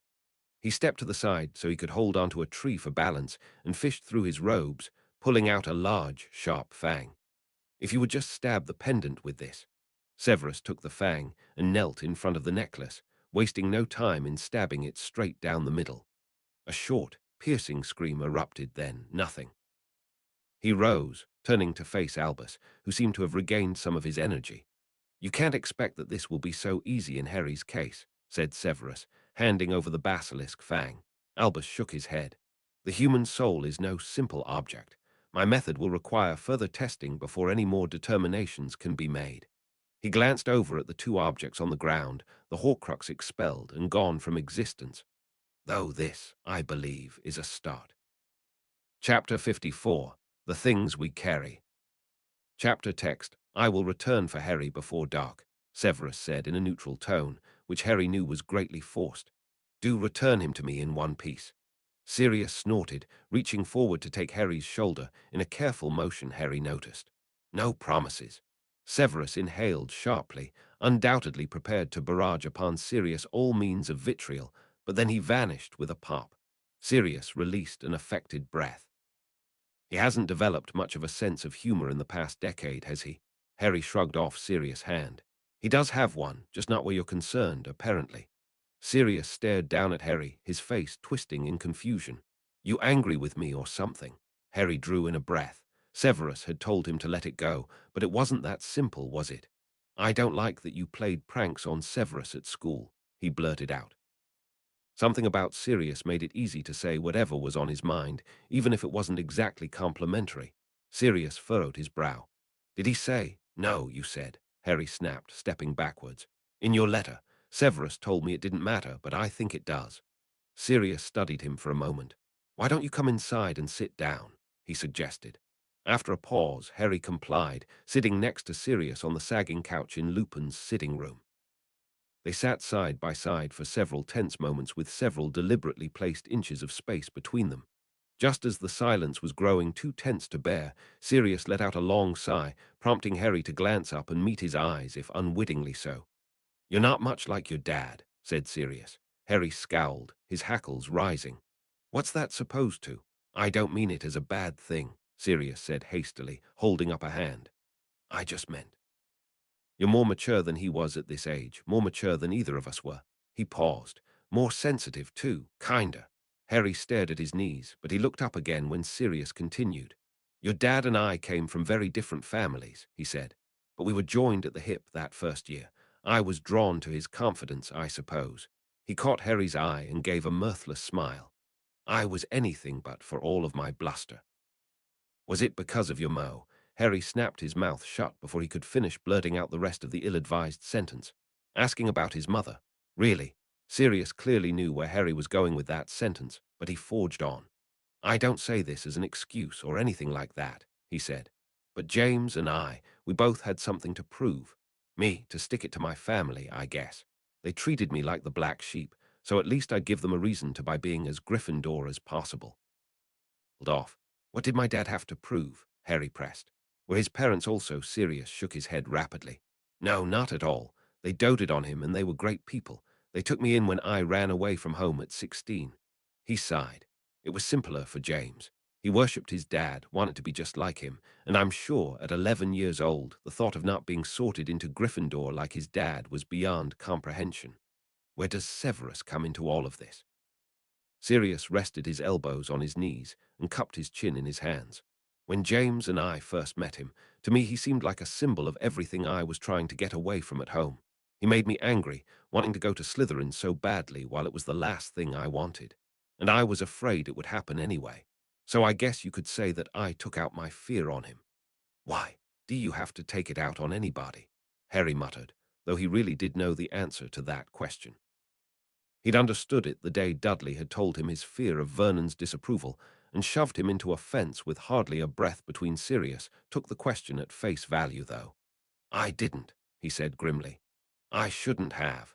But I did, and I can't blame my behavior on childhood idiocy as it continued well into my teens.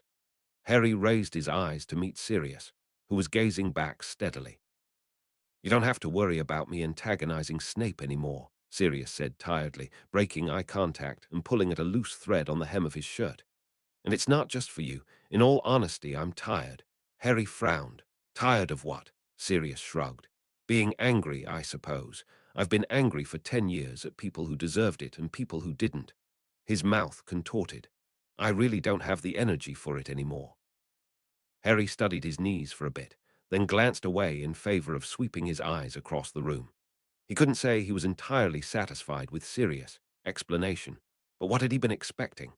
That Sirius would somehow be able to provide a perspective that would justify what had happened and make everyone come out smelling like roses. So Sirius and James had been a pair of Burkes in school. It wasn't exactly pleasant to think of his father that way, but he must have been a decent person. Eventually, at least. He'd fought against Voldemort, he'd died for Harry, and if his mum had married him, he couldn't have been all bad. And Sirius, well, he was here alive, if not completely well, and clearly sorry for the way he'd behaved when he was young.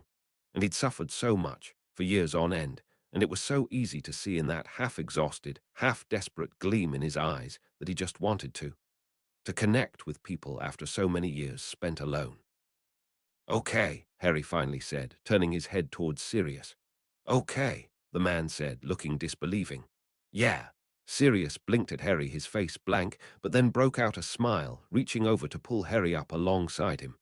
I was thinking, Sirius said as they walked towards the door to the cottage. There's a nice lake not far from here. The weather seems mild enough for it, what do you say? Sure, Harry said quickly. eager to spend time in a location that might dispel the awkward air that had been cast over them since Harry's arrival. Sirius clapped his hands together, his eyes crinkling in a smile that seemed a bit too wide for something as simple as visiting a lake, though perhaps in Sirius' case it really was a cause for joy. He turned on his heel to walk in the opposite direction of the cottage, and Harry followed, breathing in the air of early spring, which still had a touch of the cold of winter, though not quite enough to make him shiver. They walked for 10 minutes or so in relative silence, the quiet surprisingly companionable, until they reached a long stretch of grass that led up to a small lake. The green of the grass and the blue of the water were vibrant, the only sounds the gentle rushing of the water and the calls of the seabirds that swam through the lake and perched on the sprawling trees that stood along the grass. "Beautiful, isn't it?" Sirius asked, voicing Harry's thoughts. Harry nodded, quickening his stride towards the water. Sirius matched his pace, and they stopped just at the edge, a flock of seabirds parting in their wake. "Do you know what kind of birds they are?" Harry asked, inhaling slowly and feeling his lungs expand with the rush of cool air. Sirius crouched down a little to get a better look. "Looks like there are a few species. See that one there?" He pointed towards a group of small, black and white feathered birds with orange legs and beaks. "Those are puffins, if I'm not mistaken." As if on cue, one of the puffins fluttered into the air to perch on a nearby tree, and several others followed suit. "And those, the ones that look a bit like penguins, they're called razorbills. And the white ones with the long beaks are ibises," Harry finished. "Yup." Sirius grinned and lowered himself to the ground, folding his legs. "How do you know the names?" Harry asked, sitting across from Sirius. "Did you grow up around animals?" "Number grew up in the heart of London, actually. After I started walking around here, I borrowed a book from the library to figure them out." Sirius' smile faded. "This place is a far sight better than where I grew up, not that I got out much there either." He scowled. "My parents didn't want us mingling with the rubble, as they put it." "You have siblings?" Harry asked, noting that Sirius had said us. A shadow crossed Sirius' face. "I had a brother." "Had? What happened to him?" Harry asked, holding his breath. "He died," Sirius said shortly, turning his head away to watch an ibis flutter from a tree towards the lake. The rest of its flock followed suit. "Sorry," Harry muttered. Sirius turned back to face him. "Don't be. Got himself killed, didn't he? The idiot went and joined the Death Eaters. My parents couldn't have been prouder." Harry's eyes followed the flight of a straggling ibis that had just taken off from the ground to follow its flock. "Do you know how he died?" Sirius let out a choked sort of laugh. "I do now, and he actually died for a good cause, if you can believe it." Harry glanced at him sharply. He switched sides, like Severus. "In a manner of speaking, for all the good it did him." They both went quiet after that, foregoing words in the face of the sounds of rushing water and rustling wings. As Severus disapparated, he did his level best to force down the unreasonable worry he felt at leaving Harry in the care of anyone other than himself. Perhaps the concern was not entirely unfounded, but to keep the boy at his side at all times would be to smother him, to cripple him, even never allowing him to develop a healthy independence. The boy had been self-reliant all his life, and every instinct screamed to hold the boy close, to protect him from all potential fear and pain. But Severus did not need to be a mind healer to understand that smothering Harry would not engender within him the security he needed to venture forth in the world with a confidence born of trust in himself and in others. So Severus left Harry behind and apparated into a deserted warehouse not far from his destination. This warehouse had been abandoned for many years. It had been so since Severus had been a young child, and there was no chance of any muggles witnessing his sudden appearance. He exited the warehouse swiftly and walked down the crudely paved, litter-strewn road, the absence of his billowing robes rendering him unremarkable to the occasional passer-by, which was his intent, of course, though it made him feel uncomfortably vulnerable. Truly, it wasn't his mundane attire that made him feel that way. It was the location itself, the memories it wrought, and the feelings that surfaced in their wake.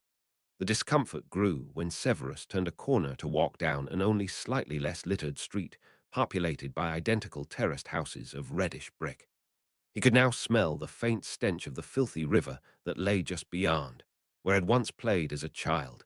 innocently unaware of the many diseases he might have caught by splashing about in the water, from which only his magic could have protected him. Finally, he stopped just before the house he'd grown up in. He would never bring Harry here. The door opened at the tap of a finger. Severus had never bothered to implement more than the most basic of locking spells on the door to this house, for anyone desperate enough to attempt to force their way in was more than welcome to take refuge on the scuffed floor. There was nothing to steal. He walked across the wooden floor, which creaked beneath his weight, waving away the accumulated dust that he kicked up. His feet took him to the cramped kitchen, where he put up a kettle the Muggle way, pure muscle memory, guiding his movements. There was a boarded-up door in the kitchen that led to the shared outhouse, which had not been in use for years now. Well, at least magic was good for indoor plumbing and sub-basement Stern Potions laboratories.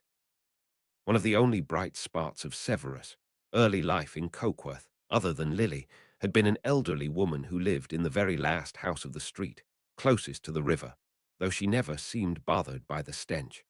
She had likely only been in her 60s when Severus had known her, so, to his 7-year-old eyes, she had been older than Merlin. The house had been no grander than Severus, and it smelled perpetually musty, but she owned an ancient, upright piano pushed up against the wall, and Severus had used to sit on the floor cross-legged and listen to her play.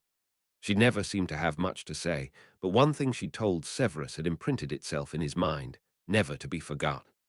"When it comes down to it," she'd said, "we carry two things with us wherever we go, what we love most and what we hate most. I love this piano, so I will never leave this place, because it could not come with me." "What do you hate?" Severus had asked. The woman had ignored his question and turned back to continue her playing. It was easy for Severus to think of all the things he hated. He hated how the electricity in his house rarely functioned, how there was never enough food in the fridge, that there was never enough money, never enough work for his father to bring home money. He hated how ill his mum always was, and he hated the voice in his head that told him it was his fault she was that way. He hated how father's slaps always stung the worst when Severus hadn't done anything wrong. The list could go on. The difficult part was picking one he hated more than the others. But what did he love? As a child, he'd never known the answer to that question, but one thing that had always been with him in every home he'd lived was his brewing. At Hogwarts, at his current home which he shared with Harry, and even this home, beneath the basement. He rarely used it now, and today would be the first time he'd set foot in it in years. But he had no other options. If he was to do right by Draco and extend a hand, if that was the word, to show the boy that he would not be abandoned for childish missteps, if he were to facilitate even a sliver of a chance that the boy might one day develop his own views beyond those of his parents, Severus would have to take this step. He couldn't bring Draco to his true home. He could bring no one there except for Harry, and gone were the days when he'd felt compelled to show his face at Malfoy Manor to tutor the boy. No, it would be on his terms, or not at all. Severus poured himself a cup of tea and sat by the rickety table in the kitchen, scarcely noticing how the tea burned his tongue and the roof of his mouth. He swallowed the last dregs and banished the empty cup, then rose to his feet and made his way to the basement, taking care not to stumble on the steep, creaky staircase, stopping at the bottom next to a blank expanse of wall. He pointed his wand at it, and the wall melted away, leaving a narrow space just wide enough for him to walk through. The wall closed behind him. He descended another flight of stairs, unlocked a large metal door, and entered his potions lab. He hated this place. He'd brewed countless potions here on the Dark Lord's orders, both before and after he'd defected. The first potion he'd brewed for the Dark Lord had felt glorious in his young mind, fueled by the hubris of having been chosen for this task, and not a little fear of the consequences of failure. He'd brewed the demanded potion to a perfection he'd never before achieved in his life. As far as the Dark Lord and any Death Eaters knew, this remained his sanctuary. As if on cue, a tall figure in dark robes swirled out of the fireplace. "Lucius," Severus greeted stiffly. "Severus," Lucius greeted, brushing ash off the silken sleeve of his robes and eyeing Severus up and down with no attempt at surreptitiousness. "It had been too long, my friend." He held out a hand. Severus shook it, his face as blank as he could manage. "I was expecting Draco." "He'll be along shortly," said Lucius. He strode slowly, deliberately across the room, brushing his finger along a dusty table. "You've kept your brewing at Hogwarts, I see." "It had proven to be most convenient," Severus replied blandly. Lucius eyed him shrewdly. "I'm sure." He waved away the dust from the nearest chair and sat at the very edge, his back straight and stiff. Severus remained standing, folding his arms over his chest. "Draco has been regaling Narcissa and me with most fascinating tales of his adventures at school," Lucius said mildly. "And I must say, you've been featured frequently." "Have I?" Severus did not so much as twitch. "To be specific, both yourself and the Potter boy have made many an appearance in his stories." Severus closed his eyes briefly, if only to suppress the urge to roll his eyes. He opened them to meet Lucius' steel-grey gaze, utterly disinterested in playing these games any longer. "Yes, I have taken on Mr. Potter as a ward. Yes, I disciplined Draco for provoking various altercations with my ward. Yes, I declined your 2 previous invitations to visit with you and Narcissa in favor of my varying and unending responsibilities for my profession and my ward." It had never felt so freeing to be so utterly Gryffindor in his forthright response to Lucius's probings. Perhaps he'd do it again sometime. My, Severus," said Lucius, his lip twisting. "You have set your sights upon a rather ambitious new path, risky even, one might say." Severus lifted an eyebrow. "What do you suggest that I am risking precisely?" Lucius' expression seemed to ice over, the change so subtle as to be nearly unrecognizable. "When the Dark Lord rises, you say that as though it is an inevitability," Severus cut in.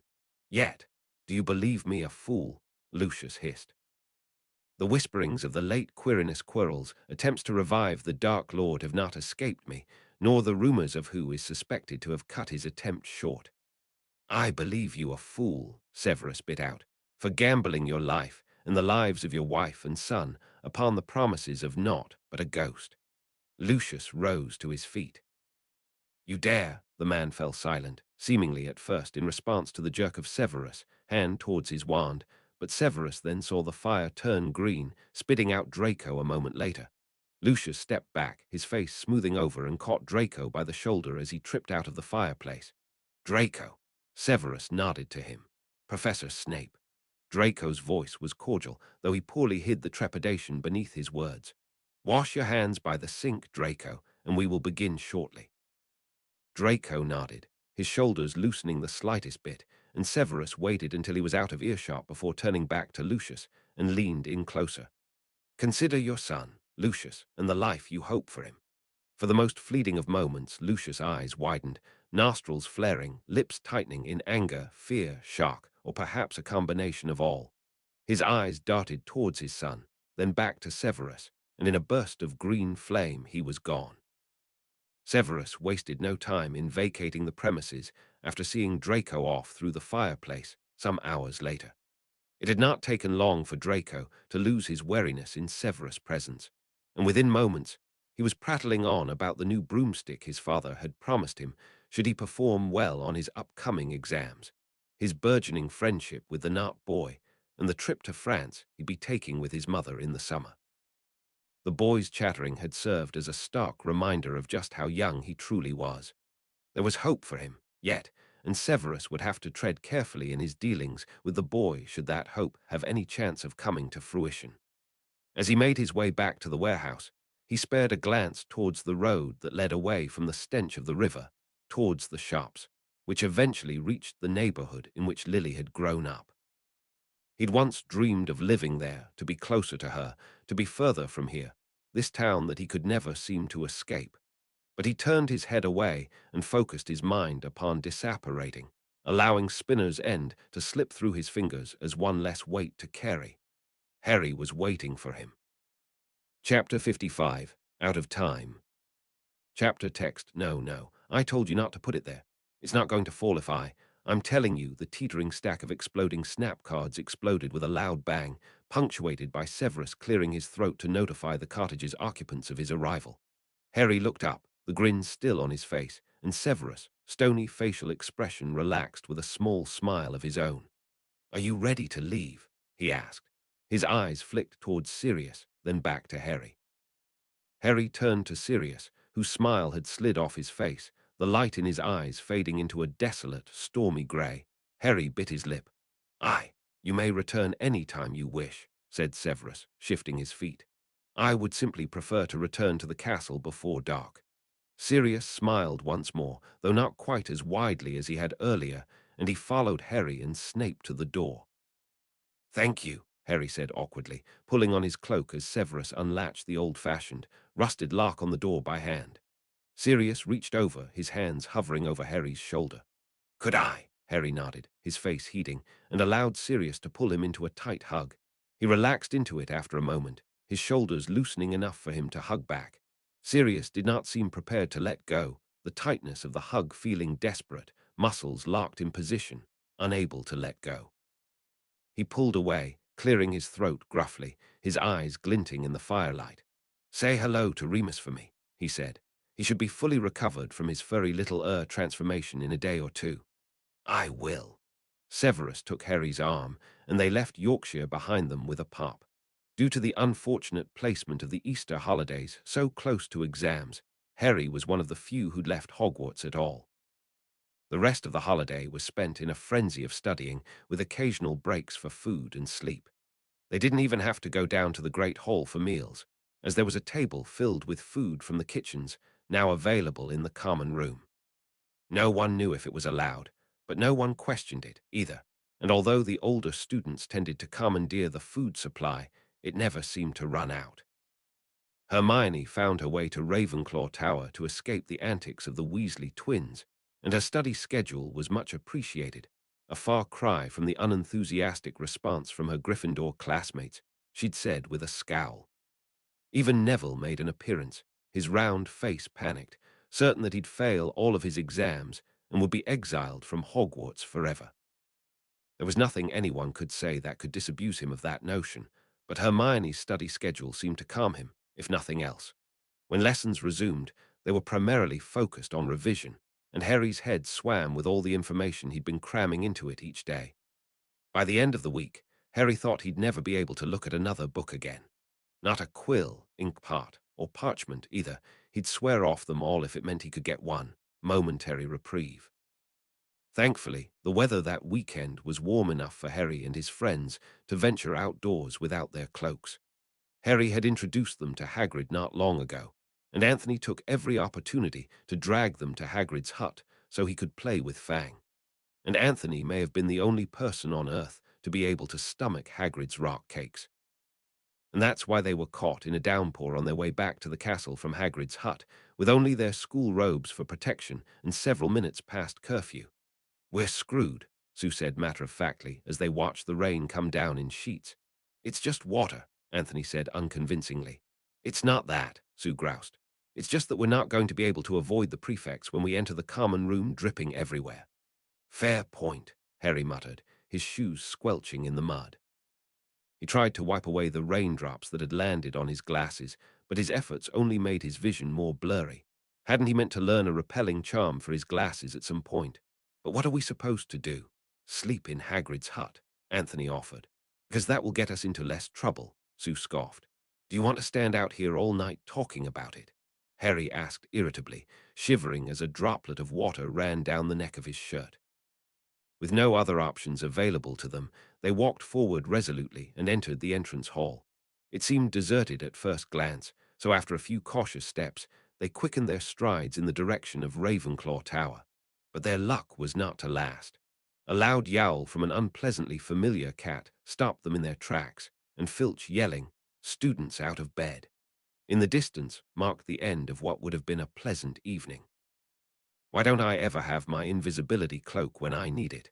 Harry thought, resigned to a detention on top of all the studying he still had to do. He was tempted to cast the invisibility spell Blaise had taught him, but the boy had implied it wasn't exactly legal. "For Merlin's sake," Sue snapped, stomping her foot in a rare display of temper.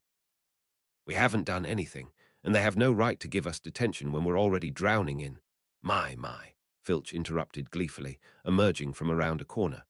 "What have you little rats been up to? Stealing from potion stores, vandalizing corridors."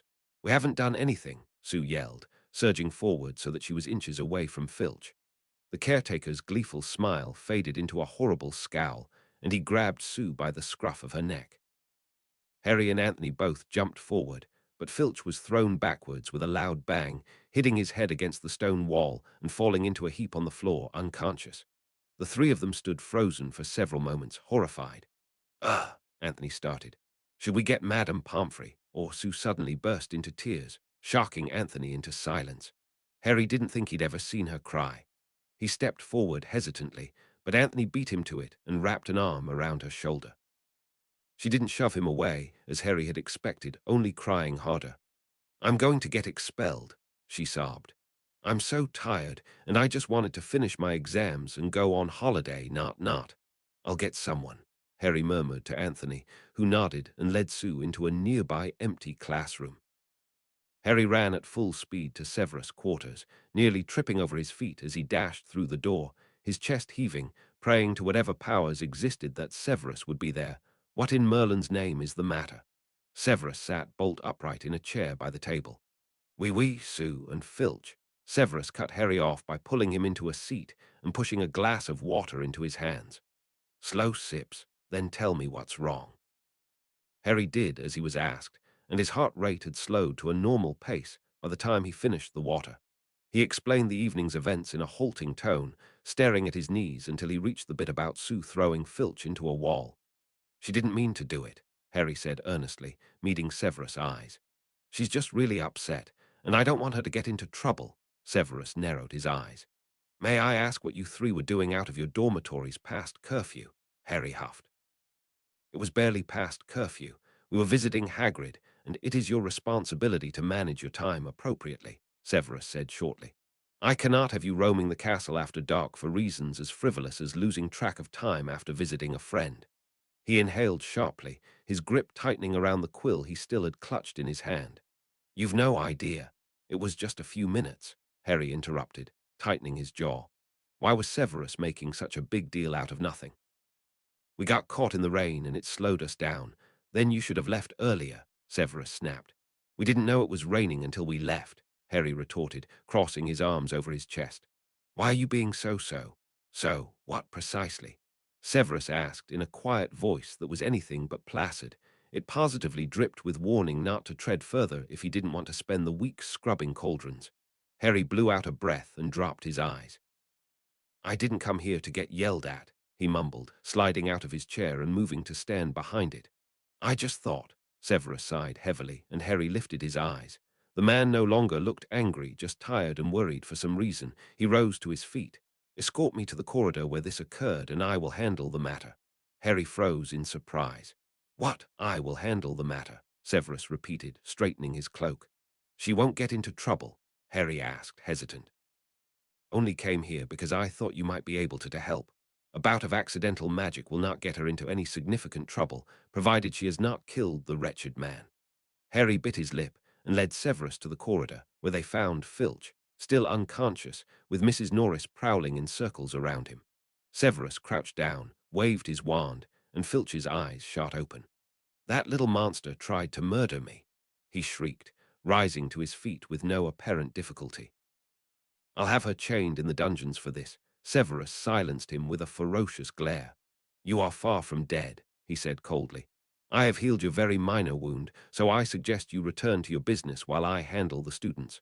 "But you are the caretaker, are you not?" Severus cut it. "So caretake. I will act as a professor and handle the students." Filch's face turned beet red, and Harry thought for a moment that he might implode from rage. But the look on Severus' face seemed to deflate him, and he hunched his shoulders and beckoned for Mrs. Norris. "I'll take it to the headmaster," he muttered, ambling away. "You do that," Snape said flatly to his retreating back. "Now," he turned back to Harry. "Where are your friends?" Harry led him to the classroom across the corridor, where they found Sue and Anthony. Sue had stopped crying and was staring blankly ahead, her eyes red and puffy. She didn't stir when they entered the room. Anthony, on the other hand, bounded forward. "She's not going to get expelled, is she?" he asked, troubled. "Sue would never hurt anyone on purpose, and it's not her fault Filch is such a complete." He shut his mouth, cutting himself off from uttering whatever insult might get him in trouble along with her. Severus looked torn between amusement and irritability, but Harry watched him carefully. Did he really care if Sue was expelled or not? He'd cover for Harry, certainly, but would he go to the trouble for just another first year? "This is not an expelling offense," said Severus. He met Harry's eyes, inclining his head. "I will escort you to your dormitory." Anthony shot a worried glance at Sue. "But Filch might tell the headmaster that I will handle the matter," Severus said tightly, before turning to sweep towards the door. Anthony opened his mouth to argue, but Harry shot him a look. Was he trying to provoke Severus to wash his hands of the whole ordeal? The three of them followed the professor without a word. Sue's breathing had long since steadied, and she even gave Harry a watery smile, then glanced away, embarrassed. Anthony couldn't stay silent for long, and he was soon rambling about taking care of magical creatures when he reached third year. Apparently, his cousin owned a Krupp, and he'd begged his parents endlessly to get him one of his own. But Krupps were known to be mistrustful and often antagonistic towards muggles and squibs, so there was no chance of keeping one in the house. He trailed off when they reached Ravenclaw Tower, and Severus gripped Harry's shoulder to hold him back while Anthony and Sue walked through the open door. When the door closed behind them, Severus pulled Harry to a quiet corner a few feet away, leaning forward to meet his eyes. "Are you all right?" "What?" Severus let out a breath. "Are you distressed in any way by the events that occurred this evening?" He pinched the bridge of his nose. "I'm afraid I was rather harsh with you earlier. I was simply—" Harry shrugged. "It's fine. I'm fine." He startled when Severus pulled him into a tight, slightly uncomfortable hug, but he wasn't complaining. Severus released him after a moment, still gripping his arms and staring with a strange expression on his face. It seemed as though he wanted to say something, but couldn't find the words or couldn't bring himself to verbalize them. He let go of Harry's arms and turned to go. Harry stared after him for a moment, nonplussed, then shrugged again and returned to the common room. It was crowded with students drowning in piles of books and parchment, so no one gave them a second glance. He spotted Sue and Anthony sitting together on a sofa near the fireplace. "You sure you're okay?" Harry murmured to Sue as he sank into the seat beside her. "I'm fine," she said, turning her head away. "I don't know what came over me." "It was pretty wicked what you did to Filch," said Anthony with a poorly suppressed grin. "Stop," Sue said, covering her face. "I could have killed him." "You wouldn't have," said Anthony, patting her on the back. Harry rolled his eyes and bit back a grin of his own. Sue kicked his ankle. Severus, how good of you to stop by." Albus spread his arms wide in greeting, his eyes bright behind his half-moon glasses. Severus studied him critically. Albus was a master of masking his weaknesses, but Severus well knew that he hadn't fully recovered from the poison he'd ingested all those weeks ago. He opted to sit more than stand. His appetite had waned, and he didn't utilize wandless magic to the degree he once had. Reaching for his wand to cast spells, Severus was certain Albus could have once performed with a mere thought. It was troubling. Severus had been certain the man would be back to his full strength by now, or at least close to it, but it seemed that Albus had reached a plateau in his recovery despite doing everything he should in facilitating it. Yet there was no use in asking, for Albus would wave away Severus, concern as surely as he'd bat away a fly. "I am not here for a social call," said Severus, rubbing a hand over his brow and trying not to think about the piles of paperwork stacked on his desk. "Several students have run afoul of Argus," Albus finished. "I had just sent him on his way." He smiled reminiscently. "One cannot forget the pressure surrounding exam season. It's one thing that has not changed at all over the decades." Albus paused, his eyes glazing over briefly in such a way that alarmed Severus, and he was a second away from stepping forward to assess the man's lucidity when Albus returned to himself with a jerk. "I'm sure the poor girl is upset enough.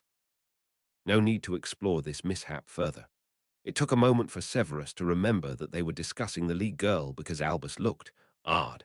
Not ill, precisely, or more so than he already appeared, but distracted by thoughts unrelated to the topic of discussion. "Harry would be most appreciative," he opted to say instead. Albus smiled widely. "I've no doubt. He is a loyal friend." His eyes went distant again, though he was clearly aware enough of his surroundings to notice Severus' assessing gaze. "All in good time, Severus," said Albus, smoothing his thumb across the back of his wizened hand. "What time is that?" Severus asked sharply. "Soon," said Albus. "Soon."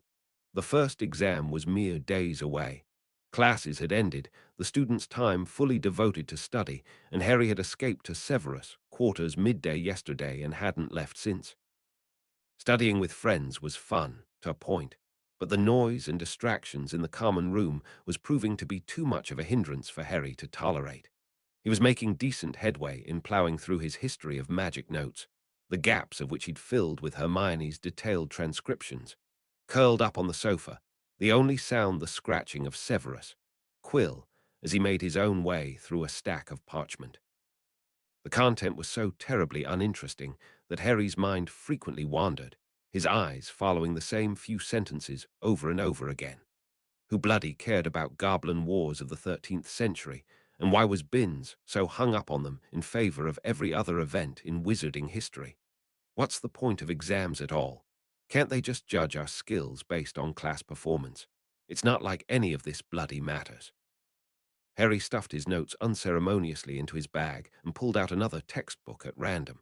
Herbology. He supposed that was tolerable enough. His eyes wandered over the hand-drawn images of the plants they'd studied. Who had drawn these? Had magic been used, or had they been done entirely by hand? It could definitely be done. He'd seen Jade draw breathtakingly realistic outlines of various flowers and trees, some of which they'd seen, and some of which she'd simply imagined. Harry eyed Severus. The man hadn't given Harry any updates regarding his search for Jade, and Harry had to assume there was no news to give. But what if Severus had forgotten? He'd seemed so busy as of late, not to mention distracted, and he was only human. Did you find anything out about Jade? Harry blurted out before he could stop himself. Severus glanced up, his lips thinning. Unfortunately, I have not yet succeeded in tracking her down, he said, the regret palpable in his voice. All I have managed to determine is that she once lived in Surrey. Harry, very suddenly, burst into tears, shocking himself with their loud and unrestrained manner, and incapable of doing a thing to calm himself. He trembled violently, digging his fingernails into his upper arms as he hugged himself in a fruitless attempt to keep the shaking at bay. He vaguely noted Severus' sharp intake of breath, a long, silent pause, then the scraping of a chair and footsteps as the man approached and pulled Harry close. Harry wasn't sure how long it had been when the tears finally ebbed. All he had to judge by was the ache in his chest and shoulders, itchy eyes, and clogged nose. He pulled out of Severus' grip and removed his smudged glasses, half-heartedly wiping the lenses with the sleeve of his shirt. Severus put an end to the matter by tapping his wand on the glasses and then waving his wand over Harry's head, clearing away the stickiness and removing the itching from his eyes. Harry put his glasses on and slumped into the couch cushions. I really thought you'd be able to find her, he said, his voice still thick with tears. You've done everything else, and I thought for sure you'd be able to do this too. I have not yet exhausted all options, Severus said, closing his eyes briefly. There is still a substantial chance. What if she's dead?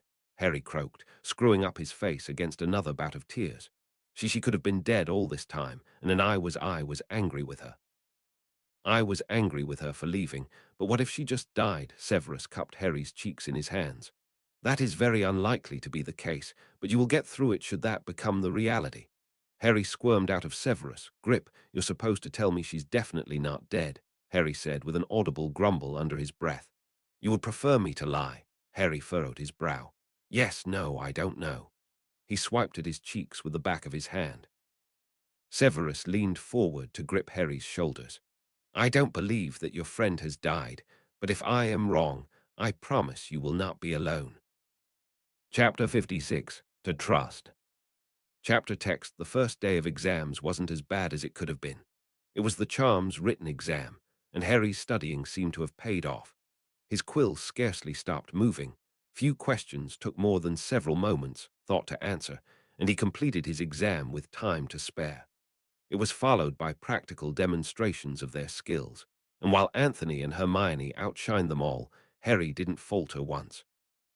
When the first years were dismissed, the general air was one of relief. Most students seemed reasonably confident that they'd done well, even Neville, and Harry was hopeful that the remaining exams would not be quite as bad as he'd feared. It was Neville's turn to shine the next day. Professor Sprout positively beamed at his performance, and Harry felt nothing but pleased for him. He was reasonably happy with his results as well, and only felt a little smug when Malfoy gripped his muddle root too tightly and lost a good number of points for it. They were all tired, sweaty, and dirt-smeared when the exam was over, not to mention ravenous for lunch. "When's astronomy?" Anthony asked with his mouth full. "Midnight," Lisa replied tiredly, taking a sip from her glass and gagging, spraying pumpkin juice all over her plate. "I thought that was water." "That was my glass," Padma said dryly. Lisa scowled and grabbed for her water. Harry couldn't help snorting. Sue snickered next to him. Stephen thumped his forehead on the table, and soon enough they were all giggling hysterically for no good reason. They returned to the common room to study for the rest of the day, and possibly get a bit of rest before they'd have to climb up to the astronomy tower at an hour they'd all much rather be asleep. Harry found that he couldn't concentrate for anything, and opted to slip away, unnoticed, to Severus' quarters to study in peace. Transfiguration was the next day, and if there was one exam that could hold Harry back a year, it would be that one. Severus gave Harry a half-smile from behind a tall stack of parchment on his desk, where he was scribbling feverishly, and Harry settled on the sofa with his transfiguration materials. Once he got through this exam, the worst would be over. Not that the prospect was much of a comfort, considering that he'd actually have to pass the exam in order for it to be over. Harry found it rather satisfying to grumble continuously under his breath as he read notes and practiced wand movements and did all manner of things he'd have paid good money to avoid. "Will you cease with that incessant mumbling?" Severus snapped some time later. Harry glanced up, scowling. "Cast a silencing charm, then, if it's so incessant." Severus narrowed his eyes. "If I were free to cast silencing charms at will on recalcitrant students, I would live the rest of my days in blessed silence." Harry clenched his fists. "Then use your magical earplugs so you don't have to listen to it." "I do not appreciate your tone." "Well, I don't appreciate professors and their idiotic exams," Harry bit out. "Maybe if you weren't out to fail everyone, we wouldn't have anything to complain about." "Harry, enough," Severus said, with a tone of finality that did manage to shut Harry up. "Close your books." "Are you kicking me out?" Harry asked, forcing gruffness into his tone to hide the jolt of fear in his chest at the prospect. Severus rolled his eyes. "No, I am feeding you dinner, since experience tells me that the behavior of fussy children tends to improve with a full stomach." "I'm not a fussy child," Harry mumbled under his breath, flushing, but he acquiesced to sitting at the table with Severus and eating whatever was pushed in front of him. With a plate full of food in his stomach, Harry calmed enough to realize he'd gotten off incredibly easy. These exams must really have been getting to his head, with the way he'd gone off at Severus like that. Severus could have kicked him out for good reason, but he'd given him food instead. Harry wasn't quite up for apologizing, but it was hard to look Severus in the eye as he scarfed down a second helping of shepherd's pie. "Why are you so overly concerned with your exams?" Severus asked, putting an end to the awkward silence. "Why shouldn't I be?" Harry asked, startled at the question. "If I fail, you will not fail," Severus said with an unearned air of certainty. "You don't know that," Harry said tightly. Severus caught Harry's gaze. "I can count on one hand the number of students I have taught in the past decade who performed so poorly on their exams that they were unable to be promoted to the next school year." He took a quick draught of water. "All but one of those students showed clear signs of academic ineptitude from their very first day at Hogwarts, and the one missed several months of school on account of illness and was brought up to speed over the summer."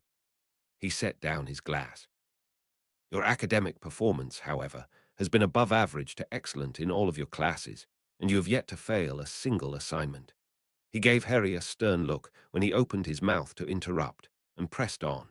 "Even if you were to somehow manage to miserably fail every last one of your exams, many steps would be taken to assuage the situation before you would be forced to repeat the year." Harry's breath left his lungs in a long whoosh. When put that way, perhaps he was overreacting to the prospect of underperforming on his transfiguration exam.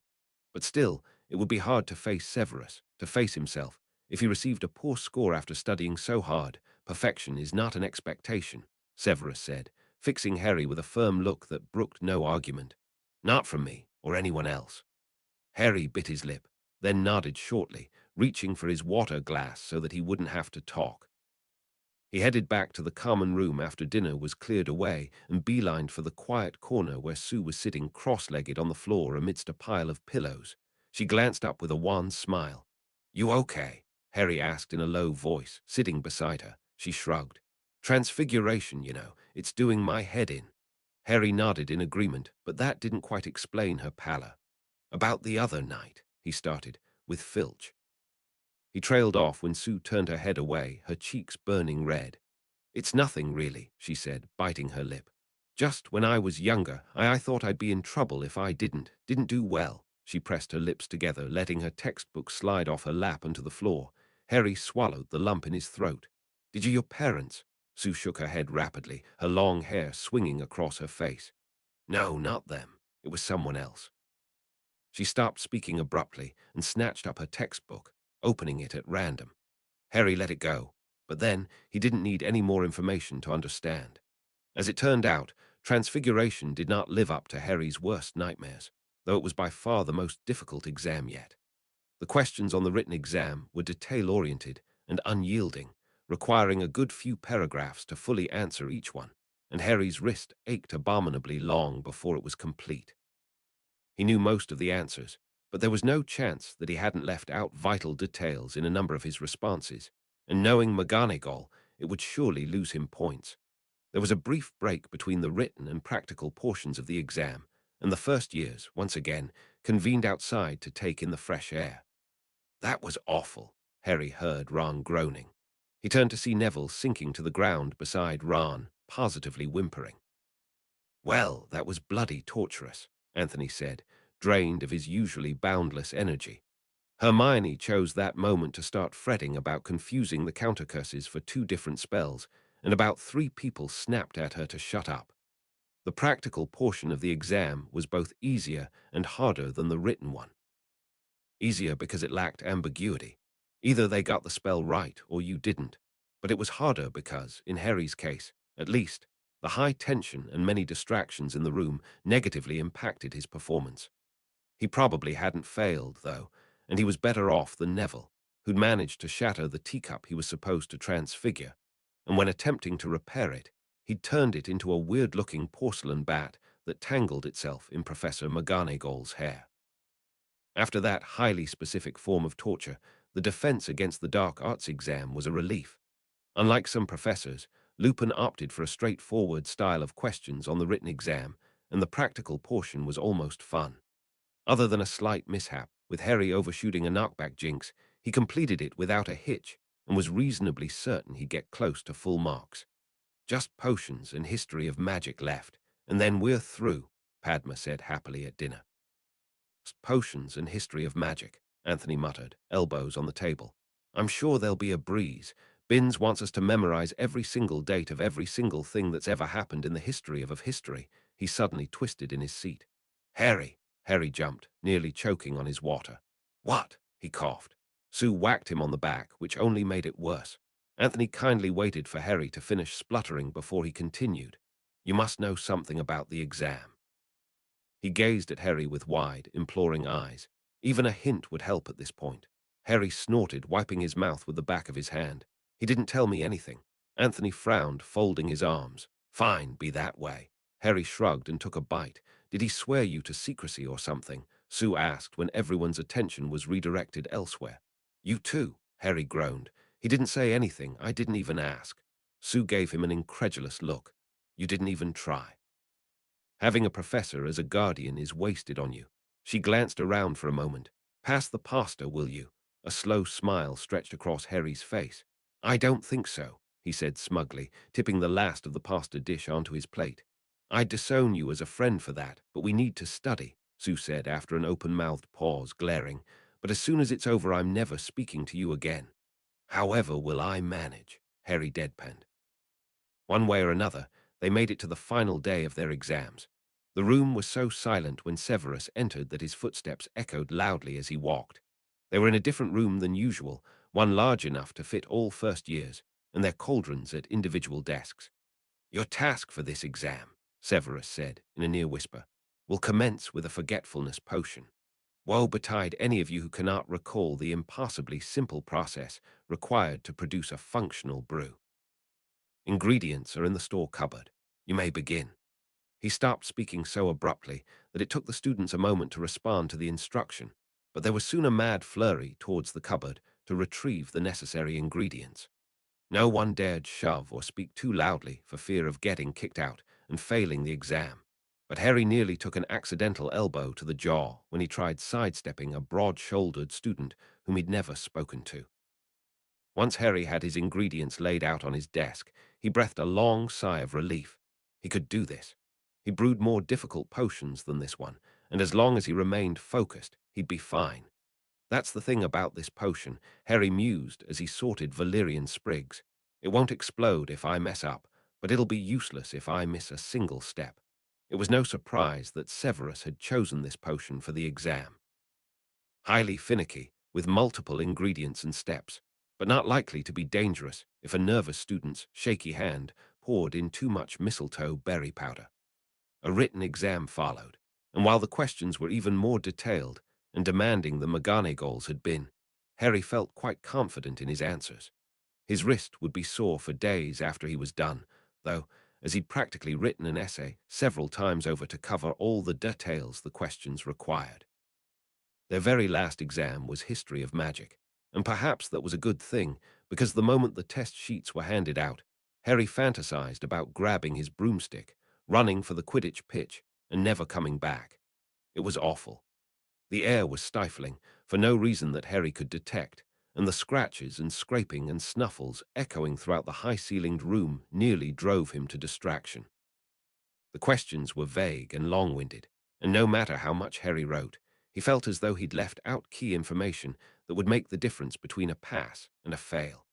He was fairly certain he'd confused the 11th Goblin Uprising of 1512, led by Wergen the Wrathful, with the 11th Goblin Civil War of 1712, led by Raphan the Robust.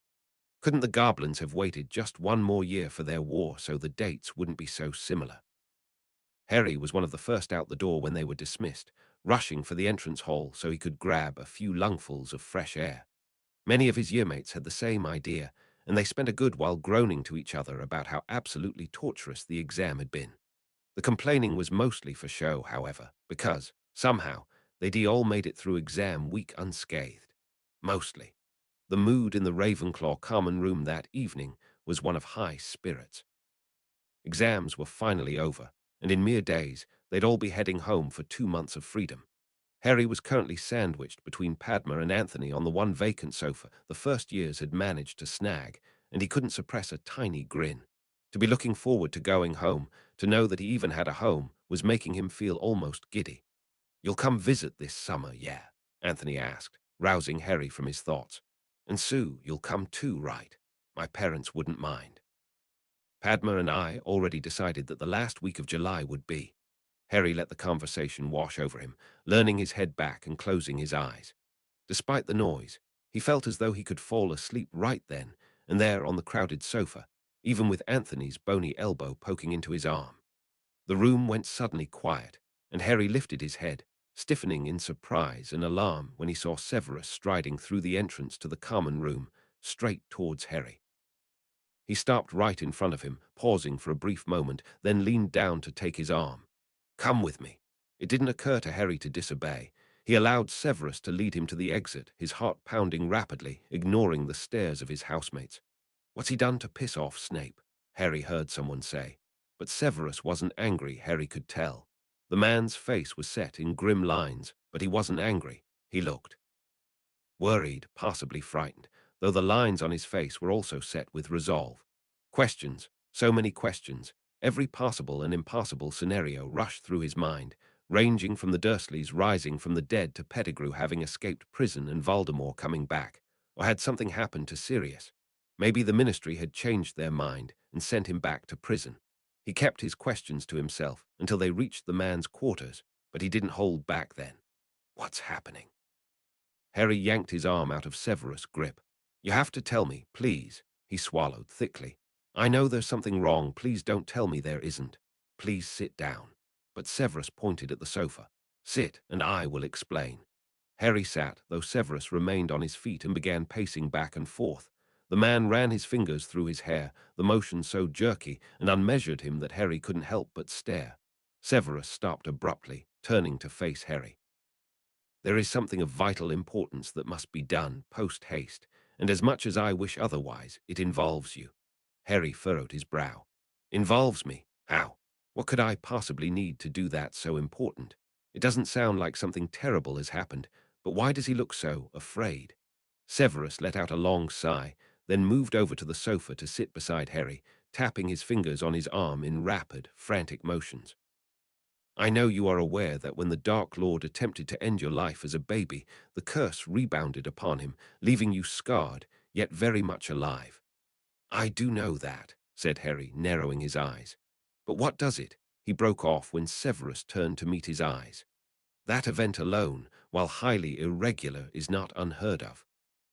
No known case but yours has involved the killing curse, but there have been accounts of lethal spells that rebounded off of their intended targets and towards the casters because another individual stepped forward to absorb the spell in the potential victim's stead."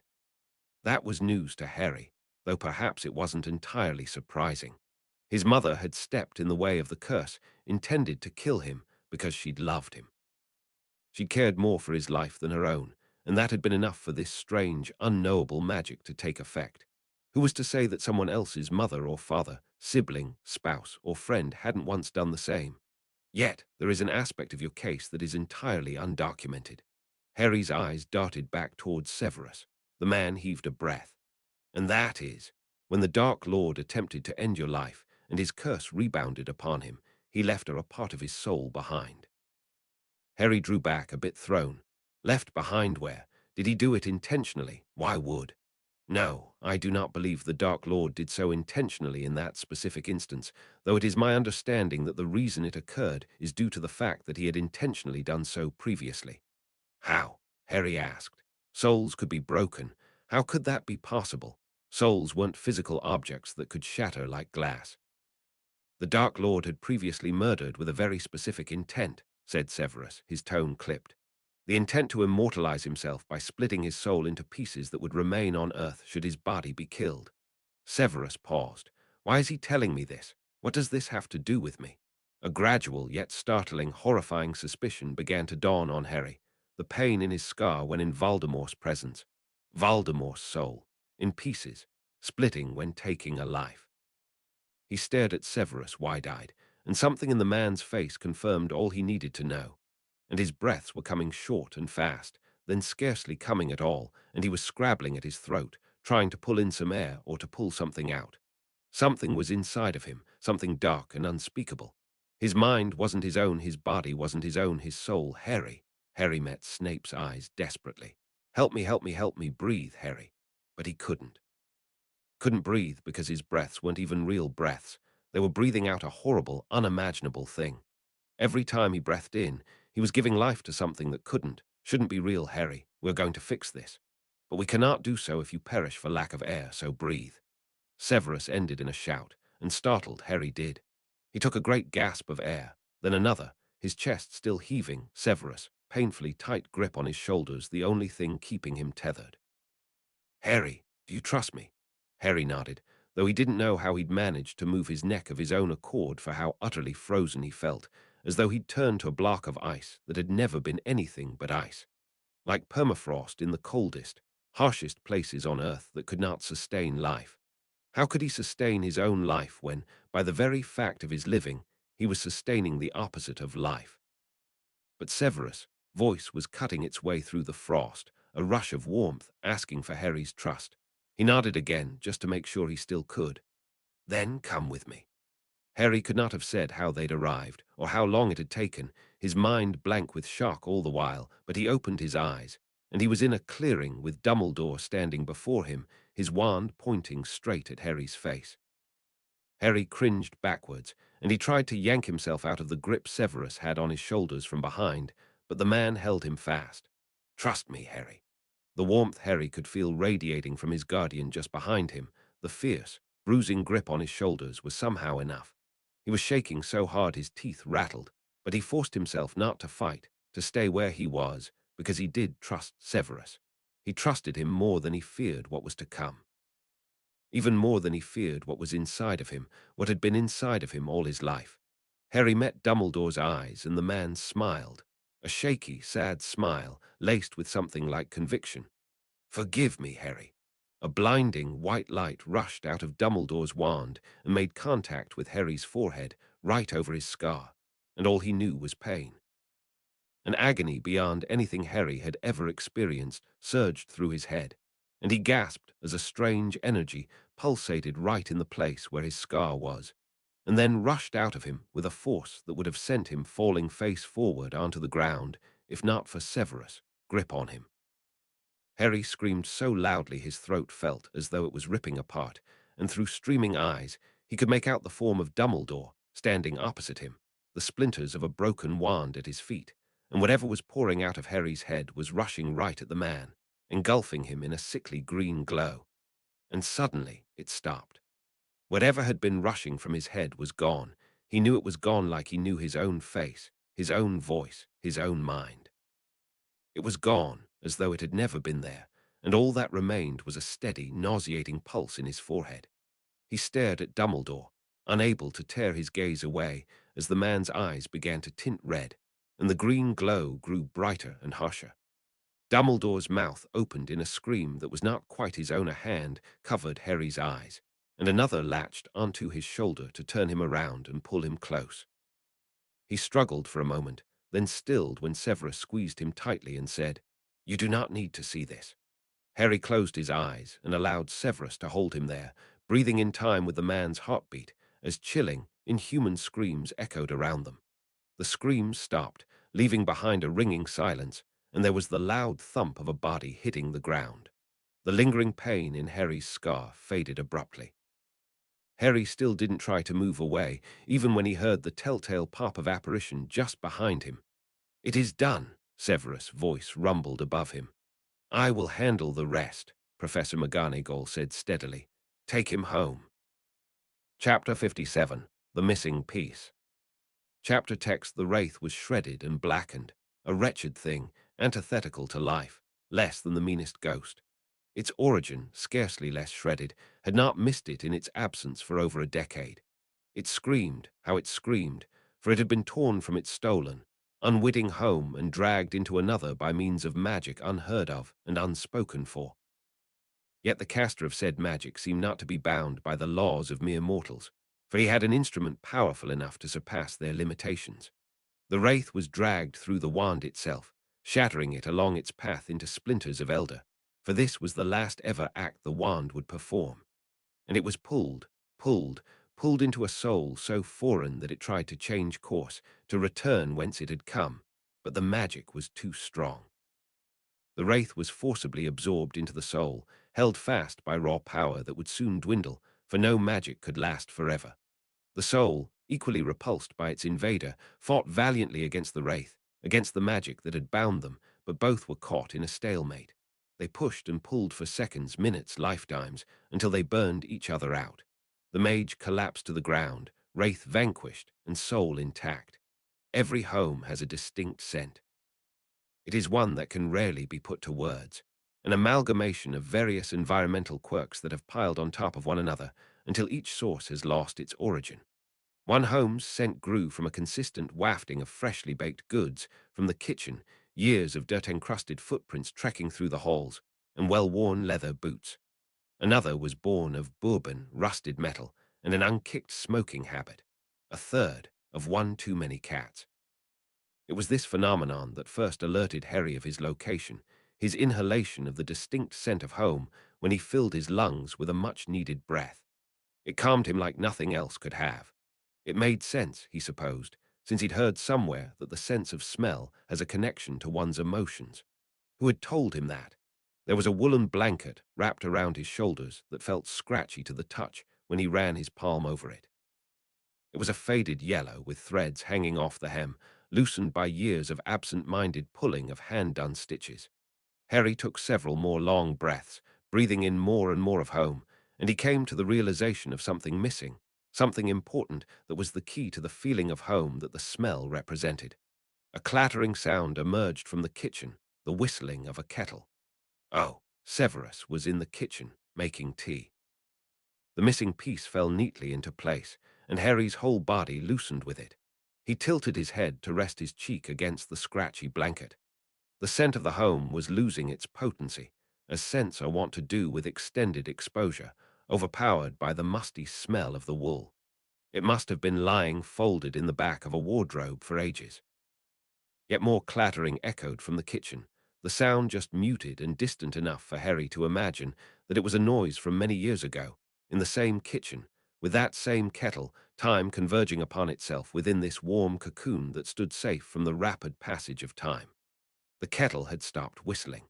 Severus was probably preparing the tea now, the Muggle way. It was easy enough to heat water with the tap of a wand, but Severus was using the kettle. Harry had never been particularly skilled at brewing tea himself. Vernon and Petunia, as partial to their tea as they were to anything else, had tried making Harry do it, but he'd never managed to prepare it to their specifications, no matter how much they'd yelled and blustered. So Petunia nearly always did it, aside from the few times Vernon had done it for her when she was ill. He'd done it carefully every time, exactly how she liked it. However badly Vernon and Petunia had treated Harry, they'd certainly seemed to love each other. Harry lifted his head from the blanket when Severus entered the room, cup of tea in hand. He set it down on the table in front of Harry and sat down beside him. "You don't want tea?" Harry asked. "I beg your pardon." Severus' question alerted Harry to the fact that he hadn't enunciated his words very well. He cleared his throat and tried again. "Don't want tea at the moment, no," Severus replied, lifting the cup and placing it into Harry's hands. "I'd like if you had a few sips, though." The outside of the cup wasn't as hot as the billowing steam suggested. Harry sipped slowly, observing the way the tea warmed him from the inside out. He put it back on the table half full and rested his head on his blanket-covered shoulder. It still felt scratchy, but he didn't mind. Severus' finger brushed over Harry's temple. "How do you feel?" he asked. Harry blinked several times, the room, the sofa, and Severus himself appearing weirdly small and far away, as though he were looking through a telescope. His guardian's touch didn't feel distant, though, so he gave up on trying to force the world back to its proper size and sank further into the cushions. "I'm tired," Harry mumbled. He felt more tired than he could remember ever feeling in his life. Wasn't a sleepy sort of tired, but of a quality that slowed his every thought and movement, throwing everything out of sync, his mouth not moving in accordance with the words he wanted to say, his limbs not moving with the signals his mind tried to send. "Is it gone?" he asked, losing the battle with his eyelids as they grew heavier and harder to keep open. Severus' arm reached around Harry's back, and his hand closed around his arm, pulling him closer. "It's gone." Harry was asleep in an instant. Harry knew where he was immediately when he awoke, which was surprising because he'd never slept in this spot before. He was lying on the sofa at home, in the sitting room, under a yellow blanket. His shirt had ridden halfway up his torso as he slept, and the blanket felt uncomfortably scratchy against his skin. He shoved it off and pushed himself upright. Judging by the streams of sunlight showing through partially opened curtains, it was closer to midday than morning. He must have been sleeping for hours. He made his way across the room on socked feet and peered through the doorway. The house was still and utterly silent, but for the chirping coming from outside. It was especially jarring after so many months spent at Hogwarts, where silent moments were so hard to come by that he'd grown accustomed to constant background noises and never-ending movement in his periphery.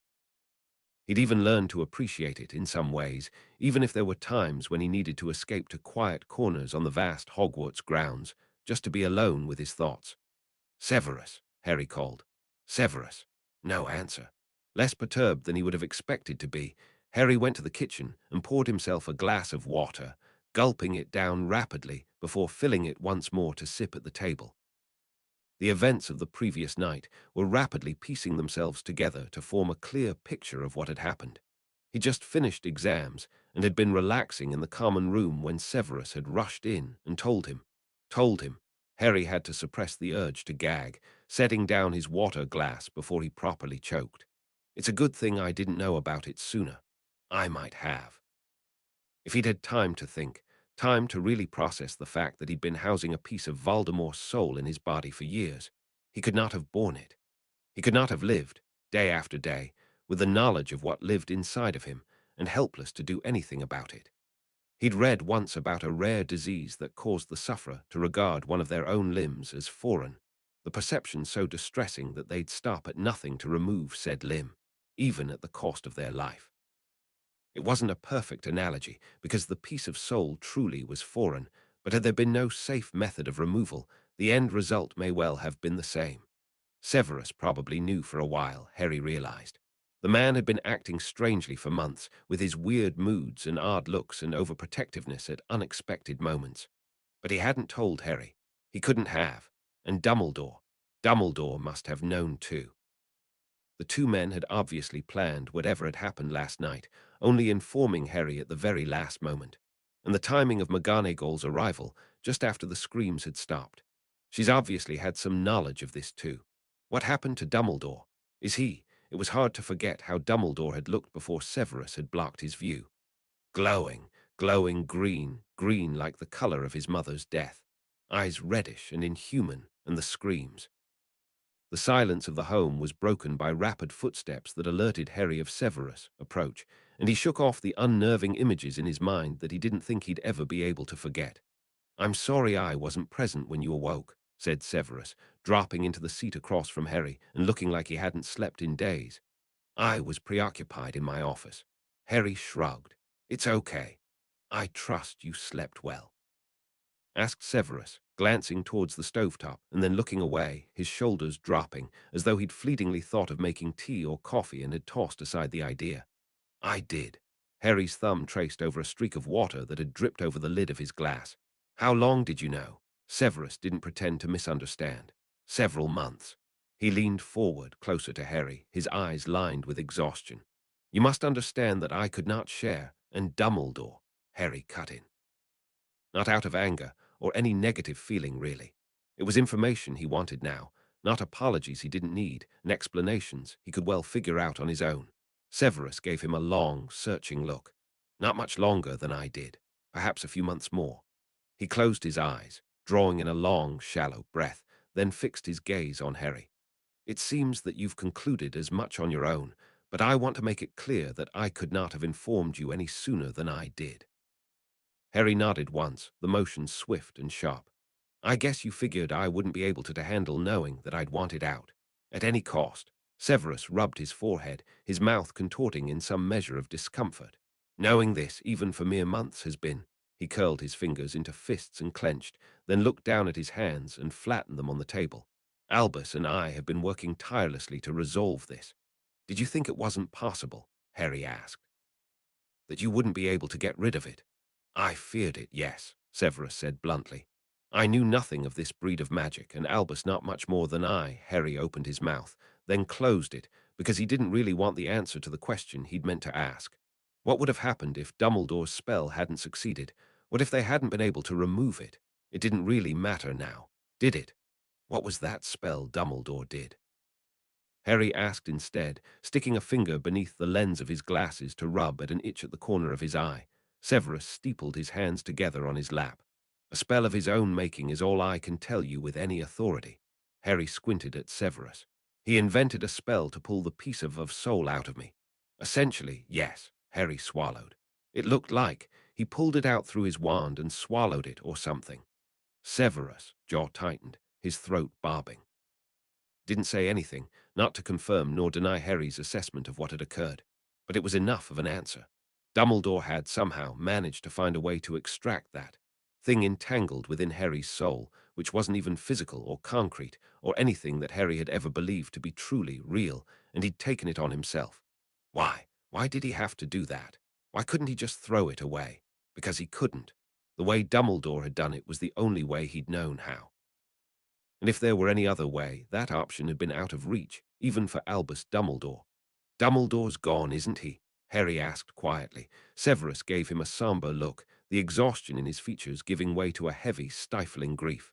"One day prior, no man is an island, entire of itself. Every man is the piece of the continent, a part of the main." Severus stared at Albus, nonplussed, and not a little irritated. The end-of-year exams had only just finished, and he had mountains of exams to grade on top of no less than 4 research proposals to respond to, as well as a potion that required near constant maintenance. "It is indeed my greatest folly," said Albus with a sigh. "Your isolationist political leanings." Severus couldn't help but insert. Albus chuckled. "That quote may be a tad too literal for my purposes, but in essence, yes. I have always been one to contain my knowledge, my true self, even within my own island, held distant and apart from even those whom I've claimed to love." Severus kept quiet, waiting for Albus to arrive at his point. "In my old age, it seems that I have finally begun to take note of this failing." "Have you?" Severus stated. "Indeed." Albus went quiet, leaning back against his chair, and in that moment every last one of his years appeared etched in the lines of his face, in his posture, in his eyes that were worlds of their own with all they had seen. "On that note," he continued abruptly, "you, Minerva, and I are no longer the sole keepers of the knowledge of Tom's Horcruxes." Severus straightened up, narrowing his eyes. "Who have you told?" "Phileas and Pomona," Albus said mildly. "More powerful and wiser mages than them I have never known, and I have full confidence that they will be able to succeed in this quest when the time comes." "Your quest is hairy," said Albus. "It will always be hairy." Severus inclined his head in acknowledgement of that truth, but he returned his focus to Albus, odd choice of conversation. "Why have you called me here, Albus?" he asked. "Because I have solved it, Severus." Severus, very heart seized with those words. He could not breathe, his vision tunneled, and he pressed his hands down upon the headmaster's desk in a desperate grab for a piece of reality that would ensure that the words he'd heard had been real. "Say it, Albus," he said, his voice harsh and choked. "I need you to say it." Albus smiled. "I have found a way to safely extract the Horcrux from Harry's soul." "You're certain?" Severus asked, so breathless his words emerged as a whisper. "As certain as I can be in a matter as obscure as this," Albus said calmly. "You believe the transferal method will work?" Albus paused. "The methodology is similar, yes, but not identical," Severus pressed. After another brief, fraught pause, Albus shook his head. "No, it cannot be. I was able to transfer the Horcrux from the locket to the other pendant because the two objects were essentially the same. But a Horcrux that has latched onto a human soul will have morphed into an entity far too powerful to be contained within a simple object." Albus stopped speaking then, giving space for Severus. Memories of the wretched screams the Horcrux had made as it had been pulled out of its container, moved to another, and then, finally, destroyed. "Thus," Albus continued, "Harry's Horcrux will have to be transferred to another human soul," Severus finished. Albus let out a long, slow breath, in relief. Exhaustion. Severus, conversely, could not draw breath at all. Albus gazed back at him calmly, waiting, until biology overpowered emotion and his lungs filled with air. The breath made Severus feel lightheaded. He remained quiet for several long moments. Both of them did, one heart rate slowing, one rising to meet the other's pace. It's funny how, in the moments leading to one's last, the body often fights hardest, leaving one clear of mind, clear of heart, and flush with purpose. Indeed, despite Albus' recently declining health since his imbibition of poison, he had never felt so alive. "Albus." Severus paused, staring at the man like he'd never seen him before. He hadn't really, not like this, never in this way, in such a moment. "You'll likely die." A smile spread across Albus' face, steady, steadfast, convicted. "And so I will." Chapter 58. The Denizens of Hogwarts. Chapter text: The castle grounds glow in the red-tinted light of the slowly setting sun, and a phoenix flies in a circular route overhead. 4 mages stand below upon the grass along the lake, each standing vigil at a corner of a large, open casket. Inside lies a man, arms folded across his chest, peaceful in death. His fingers have been carefully wrapped around the splintered remains of a wand. The Hufflepuff waves her hand smoothly over the casket, and the lid swings shut. All 4 then raise their wands and point them at a corner of the casket to lift it from the ground and begin a slow walk to a freshly dug grave, dug by the hand of the man with giant's blood. The casket is lowered into the grave, hitting its surface with nary a sound. The 4 step back, and Hogwarts watches. The Hufflepuff waves her hand once again, this time to fill the grave with earth and produce a growth of flowers that sprout at its edges. Ravenclaw flutters his wand over the blossoms to bestow a charm of his own making, which will allow the flowers to bloom across 4 seasons. The Gryffindor waves her wand in a wide arc to conjure a marble tombstone, white and unassuming, as was the wish of the deceased. The Slytherin slices his wand through the air to etch words across the marble, naming the man that lies beneath it. The phoenix flies overhead, still, and drops a single crimson feather that falls slowly downward to land atop the tombstone. The four move away from their corners to stand behind the tombstone, shoulder to shoulder, and the synergistic power of them all seems to lay the wind to rest, leaving behind an unnatural stillness. Not in many centuries has Hogwarts seen four more worthy to stand in the stead of her founders. There is no weak link among them, not a waver, not a flinch. A solitary man, the last of the deceased's blood, emerges from the shadows, making his slow way to the tombstone to carve a new engraving at the very bottom. He backs away, then, retreating once more into the shadows. The Gryffindor raises her wand to point it at the castle doors. They open wide, and the castle dwellers stream out. They are silent, all of them, yet the force of their many footsteps makes the ground tremble, until they all stop some distance away from the tombstone, the youngest of them at the very front. No words are spoken, none at all. The four each light their wand and raise them overhead in unison, and the castle dwellers follow suit. Every wand is lit and raised, producing a spotted yet bright glow that lights up the darkened castle grounds. They all lift their heads as the phoenix circles lower and lower, opening his beak to produce a sound, a lilting, harrowing, haunting song, the quality of which magic cannot produce nor replicate. The wands are all lowered, then, though they remain lit, and the Gryffindor steps forward to stand in front of the tomb. She spreads her arms wide and waits, for she knows who she is and what her role shall be. That is Hogwarts' cue to rest her mantle upon the new headmistress, who has accepted the duty with a full heart and an unbending will. She stands tall, arms still spread wide, and does not tremble as the heavy weight of her new burden is laid upon her shoulders. There is no witch nor wizard more worthy than she. Of that, Hogwarts has no doubt.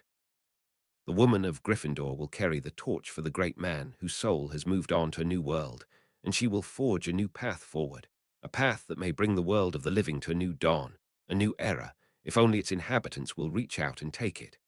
Hogwarts' job is done, and she watches. The castle dwellers approach the grave, some alone, others in twos, threes, or more, to pay their respects. A young man lays a single red rose atop the tombstone, a flower of mourning. A small girl sets down a bouquet of gladioli for strength, remembrance, and honor, daffodils for hope, irises for wisdom, peonies for compassion. Two young girls, twins, lay down a bouquet of white lilies for purity and forget-me-nots for courage. Sunflowers, chrysanthemums, violets, rue. The flowers rest upon the gravestone and all around it, a merging of color and of meaning.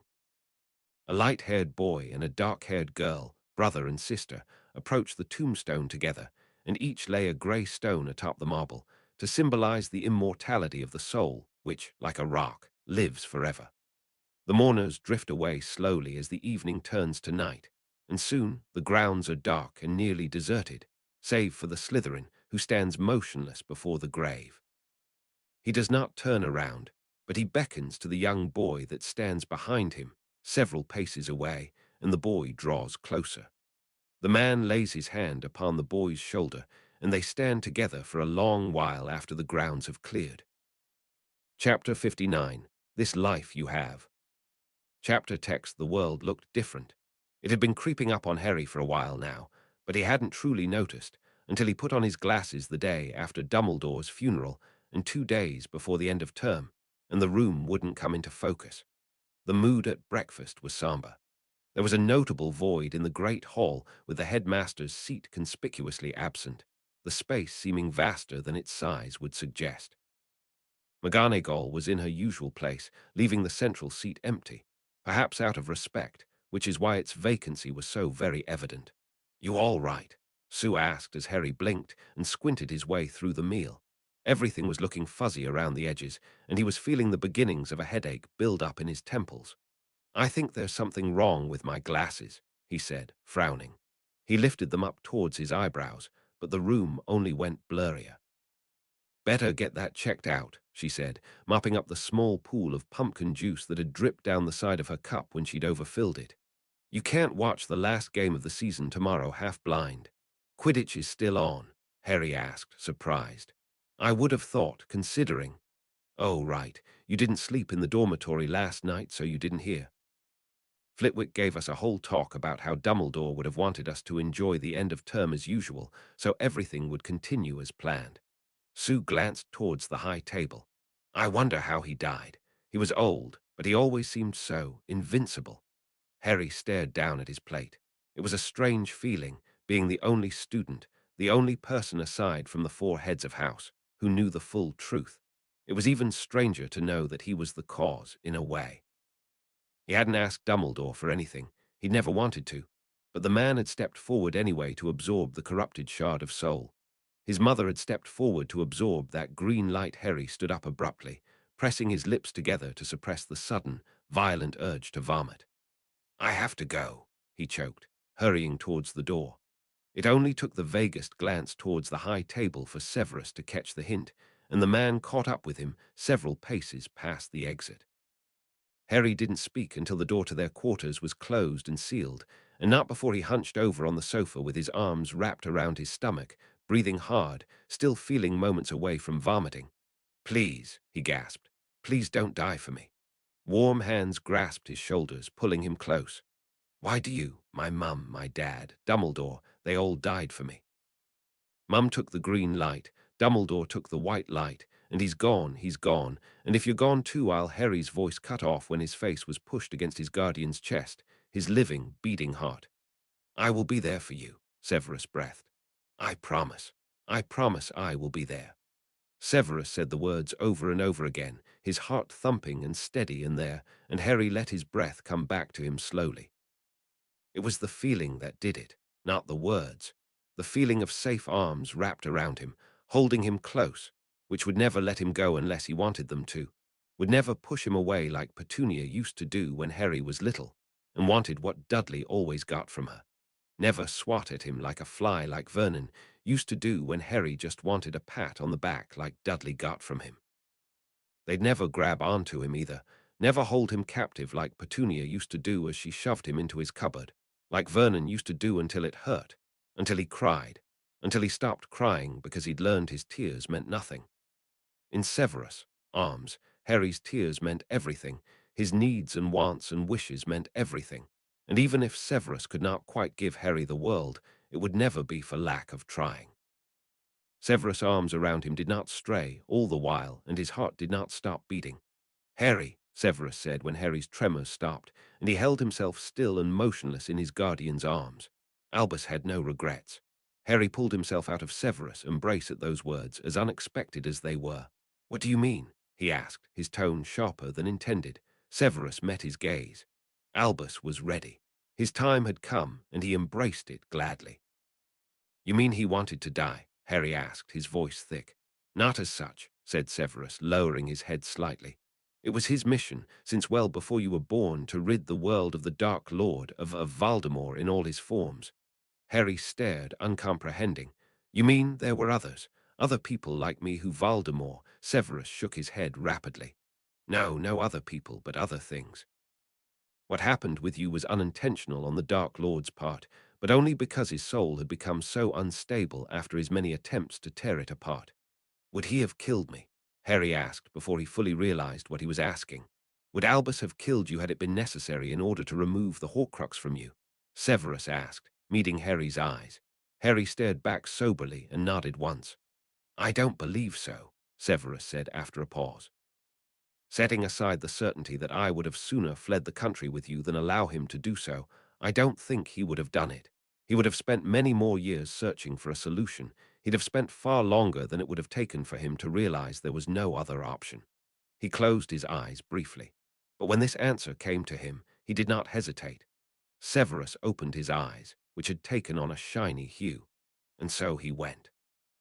He turned his face away, and it took Harry a moment to realize he'd done so to hide a sudden influx of emotion, of pain and of loss, so Harry wouldn't have to see it. But that was wrong. Harry lurched forward and embraced his guardian, holding him rather than being held, as the man shuddered in his arms, his body struggling to contain the loss of the closest thing to a father he'd known, since his own had sunk to the bottom of a bottle and never emerged. And Harry held on, clinging to the only parent he'd ever truly known and ever would need. The embrace felt different, it felt new, but it felt right. Harry might have expected to experience some level of fear, to realize that his guardian could, too, succumb to pain rather than fight it off like he did with so many of Harry's own demons. But it wasn't frightening. It was enlightening. Painful in its way, but the sort of pain that spoke of healing, a pain that would get better instead of worse. He could feel some of the pain Severus felt, and realized that Severus could feel Harry's pain, too, and want nothing more than to ease it, to take on a portion of it, gladly. For in this moment, there was no greater purpose than easing the suffering of the person that he loved. When the embrace broke, the man and the boy sat side by side, not looking at one another until each felt they had composed themselves enough to be seen. Harry yanked off his glasses and rubbed his eyes, and he didn't bother putting them back on. They didn't seem to be doing him much good at the moment. "My glasses aren't working," he muttered, staring at his fisted hands on his lap. "Your vision is unclear," Severus asked, tiling Harry's head up and staring into his eyes. Harry jerked his shoulders. "Can't see with them on, can't see with them off." "Perhaps you need a change of prescription," said Severus, frowning. "It was not expected quite so soon. How long has this been going on?" "Dunno, only noticed it today." Severus flicked his wand to summon a piece of parchment, then tapped it twice, and it disappeared in a quick flash of light. "I've just contacted Dr. Levy, and I'm confident she will find time for us today. But in the meantime, absolutely no flying." Harry's lips turned up on one side. "And here I was thinking I'd lodge myself head first into a tree, just for the fun of it." Severus squeezed the back of Harry's neck in a poor semblance of an admonishing flick. Late afternoon found Harry and Severus disapparating from the edge of the Hogwarts grounds, but instead of landing in Hogsmeade as they had previously done, they apparated into an oddly silent corner of London that Harry didn't recognize. "Why are we here?" Harry asked, narrowing his eyes in an effort to see a little better. "The good doctor was only available to be seen in the London office," Severus replied, grasping Harry's forearm and pulling him along. He squeezed tighter when Harry tried pulling out of his grip. "Stay put. I don't want you walking into walls." Harry rolled his eyes, but he allowed Severus to lead him down the quiet alleyway and onto a bustling street. Just 30 seconds into their walk, Harry was glad for Severus' grip on him. He wasn't that blind, but there were quite a lot of people and things to navigate through, and Severus' mere presence seemed as though it were clearing away a path for them. A short time later, Severus led Harry through the door of an eyeglass shop that didn't appear much different from the one they'd gone to in Hogsmeade, and a faint ring echoed through the empty room to announce their arrival. Before they could sit down, a blurry figure entered the room, and the sound of the woman's greeting was what told Harry it was Dr. Levy. "Thank you for seeing us on such short notice," said Severus, stepping forward and pulling Harry along with him. "Of course," she said, the smile clear in her voice, for all that her face was a blur of features. "Follow me, then, and Desmond will be with you shortly." Severus led Harry to the examination room, though Harry insisted on climbing onto the seat under his own steam. He could still see the chair, fuzzy outlines or not. Desmond, whom Harry remembered from his previous visit, did a rapid eye exam that didn't require anything of Harry other than sitting very still, then disappeared from the room without a word. Harry released a slow breath as Severus shifted against the wall behind him. He opened his mouth to thank Severus for bringing him here, for taking care of him so quickly that he'd barely had time to grow anxious that something was permanently wrong with his vision. The Dursleys would have ignored the issue entirely, only taking notice if a member of the school faculty mentioned it, as keeping up the appearance of being normal, well-bred individuals who would never think to neglect a child under their roof took precedence over everything, including their hatred of Harry. And even then, they would have held it against him for taking up their time and money, and they'd have found a way to make him pay for it. In truth, they had ignored the issue. Only Harry's magic had arisen to compensate, and if Severus hadn't looked after him as well as he had, he may well have gone blind eventually. But Severus didn't want Harry's thanks, not for this. "Here you are, Mr. Potter." Harry straightened up and took the glasses Dr. Levy handed to him just as another, smaller figure entered the room behind her. I'll be with you in a moment, love, said Dr. Levy, turning her head towards the doorway. Harry is my last patient today.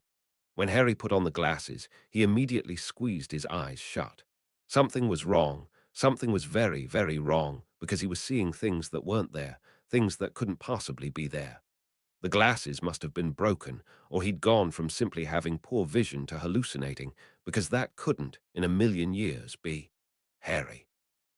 Harry stared into startlingly, impossibly, unimaginably familiar eyes, and then he was on his feet, shooting towards Jade at a speed matched only by the one at which she was running towards him. He caught her in his arms, staggering backwards until his legs collided with the edge of the chair, and he clutched her like the last lifeline on a sinking ship. He was utterly incognizant of the other occupants in the room. He was scarcely aware of any other aspect of his life other than the fact that Jade was here, alive in his arms, and he wasn't dreaming. He never got this close in his dreams, her grip tight enough to hurt, stray hairs tickling his neck, and the fabric of his shirt growing damp near the collar where her face was pressed. In response, tears prickled at Harry's own eyes, though he tried to force them back. He was done with crying. This was good. This was everything he wanted. But when he and Jade finally broke apart, and Harry looked her full in the face, his resolve broke. The tears found their way out. His chest heaved with sobs, and he pressed his hands over his face because it was just too much. This feeling that was more than joy and a little like grief, and it hurt, but in a way that he didn't need to stop. Jade reached for him again, her grasp so tight her fingernails dug into his arms, and he never, ever wanted her to let go. I'm sorry, she said, her voice scratchy and hoarse and soft like cotton. Harry wrapped his arms around his torso, dislodging her grip. You left, he said shakily. You didn't even say goodbye. I couldn't. Harry broke off, digging the heels of his hands into his eyes.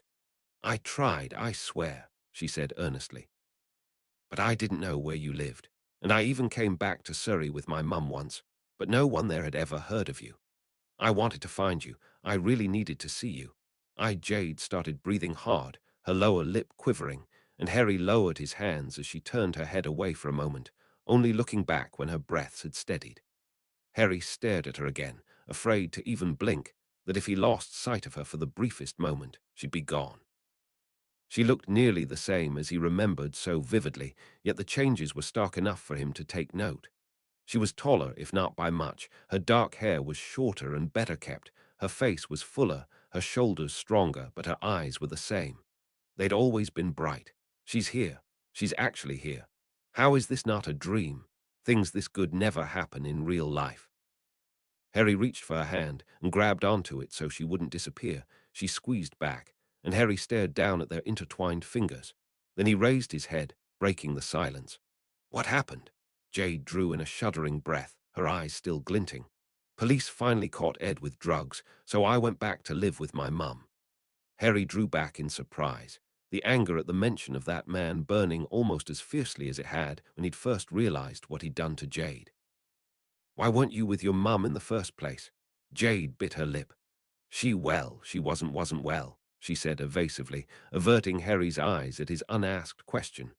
She couldn't take care of me, and Ed was around, so she folded her arms, her eyes deadening the slightest bit. Their glow resurfaced quickly, though, and when she met his eyes and smiled, so widely and freely, without force nor fear that the moment of joy would be ripped away as the sun began to set, and they had to run home in fear of their guardian's wrath should they arrive too late. That gnawing ache that had settled in his throat after she'd left, and never quite subsided, even when Harry had gotten everything else he'd ever dreamed of, and then some, flickered away to nothing but a memory. This must be the Harry Jade's talked about, Dr. Levy said, staring ahead at the two children, at the young girl that looked very much like her. I've been searching for her, Severus said slowly. Harry told me about her some time ago. Dr. Levy turned to look at him. He was all she had, it seems, when I couldn't be there for her. Severus nodded in agreement, and she for him. He glanced towards the child again. I assume she is not magical, or she'd be attending school with Harry. Dr. Levy shook her head. With me a squib and her late father a muggle, the chances were exceedingly low. She smiled wryly. I must say, it never crossed my mind that the Harry she spoke of was the young Harry Potter I treated last fall. Severus smiled. The chances were indeed exceedingly low. This time they'd worked out in their favor. The headmistress wants to see you in her office. Harry glanced up at Robert, alarmed, dropping his fork onto his plate. What does she want? Robert shrugged. She didn't say. I don't think you're in trouble, though, he added with a quick grin. She only looked mildly intimidating when she told me to fetch you, not out for blood as far as I could tell. Do you know the way? Harry nodded, his nervousness fading as he made his way to the office that had once belonged to Dumbledore. The corridors were mostly empty, with dinner underway, yet they didn't seem nearly as large and drafty as they had when he'd first arrived at Hogwarts. They'd grown so familiar that he instinctively knew where the stones beneath his feet were uneven and how to avoid tripping over them, which flight of stairs led to a different story on Tuesdays, and the precise number of portraits that lined the walls leading to the charms classroom. Oddly, when Harry reached the gargoyle statues, they slid aside without waiting for a password. Had McGonagall told them to? She opened the door immediately after Harry's first knock, stepping back to make space for his entrance. Thank you for arriving so promptly, she said, the expression on her face giving no indication of why she'd summoned Harry. Yes, Professor, Harry said, chewing his lip. Why, the late headmaster wishes to speak with you. Harry stared at her incredulously. Had she gone mad? Had Dumbledore become a ghost? If he had, why hadn't other headmasters become ghosts too? McGonagall's lips turned up in an amused smile. I should have been more specific. The late headmaster's portrait wishes to speak with you. Harry jerked his head to the side to stare at the wall covered in the portraits of former headmasters and headmistresses spanning across centuries. His eyes travelled on and on until he reached the very last one, furthest to the right, where Dumbledore sat on a deep red armchair, a smile fixed upon his face. McGonagall closed the door gently behind her. Harry, the portrait of Dumbledore said, his voice startlingly real. For some reason, Harry had expected his voice to sound different, perhaps a bit tinny, the way it might on a phone call, but it was as if the man had never left the room. Harry stepped closer, where he met the portrait at eye level. Professor, he said stiffly, conflicting feelings warring within him and constricting his vocal cords. Guilt and anger, sorrow and relief, gratitude, shame. He didn't quite know which feeling to land on. He forced himself to meet the portrait's, Dumbledore's, eyes. He took a deep breath. I'm sorry you had to die, Harry said. I know it hurts Severus to lose you, as it pained me to leave him. Dumbledore shifted forward to the edge of his chair. But it was my great joy, he said, a smile lighting up his face, to give you a life. Harry closed his eyes as it felt briefly as though he were staring into the sun or a light too bright to look at for long. When he opened them, he could see not a glimmer of pain on Dumbledore's face, nor regret, but what could only be described as peace. May I ask one thing of you, Harry? Dumbledore asked. My dying wish, if you will. Harry nodded slowly. This life you have, treat it with care, for you are so very loved. Many words past spoken flashed through Harry's mind, some he wished he could forget, and some he hoped he never would. Freak, burden, better off dead, waste of space, useless, dangerous. The irrational views of others dictate nothing of your intrinsic value. Will you let me be that person? I will never hurt you. Your life is not to be trifled with. I took you on, and you are mine. Nothing you do will compel me to let you go. You are not a burden to me. You have made me very proud. I will not stop loving you. Harry lifted his hand and pressed it against the portrait, spreading his fingers to mirror Dumbledore's hand. I promise. And so he did. Chapter 60, for the first time. Chapter text today was the last game of the season. Ravenclaw versus Gryffindor. It was rumored that everyone would be there. All students from all houses, even Hufflepuff, who had nothing to gain from the outcome of this match. To be honest, neither did Ravenclaw.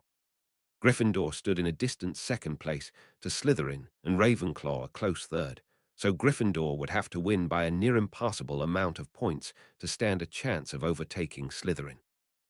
But it wasn't about the Quidditch Cup, not really. The stands would be full to bursting, with all students decked out in their house colors, and probably most of the staff too. Though none had spoken the words aloud, most saw this event as an opportunity for solidarity among the students of Hogwarts. Dumbledore's funeral seemed to have flicked a switch, somehow, or lit a fire under everyone's feet, urging them to show up in support, not just of the competing teams, but of the school itself. Even the students that may not have been fully in support of the late headmaster would still be there, knowing full well that refraining would be a poor showing. But the game wasn't until later, after lunch, and Harry and his housemates were just sitting down to breakfast. "Who do you reckon will win?" Anthony asked, wiping a smear of butter off his chin. "Since when do you care?" Stephen remarked. "Have you even been to any of the matches?" Anthony shrugged. "I'm going to this one." "My bet's on Gryffindor," said Sue. "They've got the better chasers, and the Weasley twins are ferocious. We've got the better seeker, though. But Gryffindor will want the game to last as long as possible to get their points up, and with their chasers and beaters, they could easily surpass 150 points. We do have a good keeper." Stephen trailed off when a sudden rush of wings burst into the great hall for morning post-delivery. There was an unusually large number of owls this morning, and when Hedwig dropped an official-looking envelope next to Harry's plate in unison with a horde of other owls delivering similar envelopes to everyone else, Harry realized what it was. "Exam results," Lisa breathed. Harry's appetite abruptly vanished, and for an unpleasant moment he feared his half-eaten breakfast would make a swift reappearance. But Anthony's loud whoop distracted him. "I passed Transfiguration and potions." Padma flung her arms around Anthony. "I told you you would." Harry grabbed for his envelope and ripped it open with fumbling fingers. Sue, next to him, sat motionless, staring at the envelope next to her plate. "Well?" Harry asked, his eyes darting in her direction. She took a shallow breath, swallowing audibly. "Together," Harry murmured. After a moment, she nodded, and the two of them extracted their exam results and held them upright. Relief rushed through Harry's lungs like a breath of fresh air. He'd passed everything, and Sue's long exhale told Harry she'd done the same. He'd received top marks in potions, which he had to admit was least surprising, as well as defense against the dark arts. He'd done near perfectly in charms and herbology, and very well in transfiguration, astronomy, and even history of magic. Sue let out a breathless sort of giggle, and Harry grinned, his smile growing wider and wider until he couldn't help but bound out of his seat and run to find the one person he wanted to share this with. Severus had told Harry he wouldn't be at breakfast, occupied with last-minute tasks to attend to before the end of term. The man was hunched over a cauldron in his personal lab, his face partially concealed behind billowing purple steam. He looked up when Harry entered the room, waving his wand over the cauldron, which seemed to freeze the steam in place, leaving behind a purple, cloud-like substance hovering above the cauldron. He stepped around it, towards Harry, who wordlessly held out his exam results. Severus' eyes scanned the parchment quickly, his lips turning up in a pleased smile. "Very well done, Harry." Harry smiled again, helplessly, and without having planned it, he rushed forward to fling his arms around his guardian. "Thank you," he whispered against Severus' chest. "Thank you." He wasn't even sure what he was thanking Severus for. Everything and anything. Being there, believing in him, wanting Harry to succeed more than Harry had ever wanted for himself. Severus didn't tell Harry not to thank him this time, but the hands smoothing down Harry's back said more than enough. Harry slumped in Severus' embrace, his limbs feeling jelly-like in his relief, the intensity of which far exceeding his feelings over his exam results. It was just knowing, truly knowing for the first time, which was different than believing or even trusting that Severus would always be there. Harry eventually extracted himself from Severus' grip, his heart as warm as the flush on his face. Severus seemed reluctant to let him go, his hold tightening briefly before releasing Harry. "Go join your friends," Severus said gruffly. Harry grinned again, turning to run back towards the Great Hall. Tomorrow, Harry would be going home from school for the first time. Technically, he'd done the same every day for years in primary school, but that hadn't been home. He'd heard other kids talk excitedly about what they'd do after school, eagerly awaiting the ring of the bell that signaled the end of the day, and he'd never understood their eagerness to leave. The end of each year in June, they'd all share their plans for the holiday, looking forward to an extended holiday with no classes, homework, or exams, and days chock full of family trips, swimming, and all the ice cream they could stomach. But Harry had hated it. He'd wished time would slow down as the clock ticked towards the end of the school day, dread steadily rising in his throat. And as the end of the school year approached, he'd felt as though he were facing a years-long prison sentence in the house he'd grown up in. Time in the cupboard often felt as though it were moving through molasses, and often, when he was let out, he'd long to go back in if it meant he'd be left alone. But this time was different. For the first time, He could join the enthusiastic conversations about the summer, talk about his plans to go with Severus to France for work, and make a trip out of it so Harry could see all the places he'd only ever read about, to fly and brew and read all he liked. He might also help Sirius remodel his childhood home to make it livable and minimally reminiscent of the house it used to be. Remus' cottage was just getting too small. He'd be able to invite Jade over whenever he wanted. There was even a spare room for her at home that Severus said he'd help Harry prepare. Between visits, they'd be able to send letters. Years ago, Jade's mother, young and estranged from her family as the only squib among wizards, had set out on her own and had a charm cast on her to make herself unplottable to owls, which had extended to her child. She'd wanted to make a life for herself on her own terms without magical assistance, and feared her family might interfere in an attempt to help, despite her wishes. But things were different now, and for Jade and Harry, she was willing to make a change. He'd go to see his parents' graves again. Severus had said it was important not to forget them, that he should visit once or twice a year, but not much more than that, because it wouldn't do to think so much about lost lives that he'd neglect to forge his own. But his parents were the reason he was here now, and they'd loved him and fought for him and died for him, even though they'd wanted nothing more than to live for him instead. Coming, Harry. Harry jumped at Anthony's voice, abruptly jerked out of his thoughts, and made to follow his friends out of the common room for the Quidditch match. Wait, Harry said, doubling back. I forgot my scarf. I'll catch up. Anthony waved and dashed for the door, while Harry headed back to the dormitory to retrieve his Ravenclaw scarf. He wasn't anywhere near packed yet, his clothes in untidy piles on his bed, which he had to sift through for a few moments to find what he was looking for. Less than a year ago, he'd had nothing to his name but the clothes on his back, a knife, and a few pounds, and now he had almost too many possessions to fit into his trunk. He'd have to deal with it later, though, because the Quidditch match was starting soon. On his way to the pitch, he'd wave at Hagrid, who was trudging in the same direction and had what looked like a huge red and gold quilt wrapped around his shoulders, too short to be a cloak, but far too big to be a scarf. Hagrid would wave back jovially, his eyes lighting up just the way they had when Harry had first met him in the summer. Blaise Zabini, also on his way, decked out in green and silver along with his Slytherin friends, would grin in greeting, which Harry would return with a smile of his own. Malfoy would be walking a few paces ahead, accompanied by a boy whose name Harry didn't know. His eyes would meet Harry's, briefly before darting away, and his face would not be drawn in contempt. As he approached the pitch, Hermione would wave frantically from the Gryffindor stands, flanked by Ron and Neville. Harry would wave back and find his friends in the Ravenclaw stands, who'd all but drag him into a seat they'd saved for him, Anthony hooking an arm around his shoulder and yanking his scarf out of place. By then, the stands would be full, all clearly marked by color save for the staff box, which would boast a healthy mix of red, yellow, blue, green, and black, of course, because Severus would never have worn anything else. The two Quidditch teams would then stand in formation, waiting for Madame Hooch to blow her whistle, and the game would begin.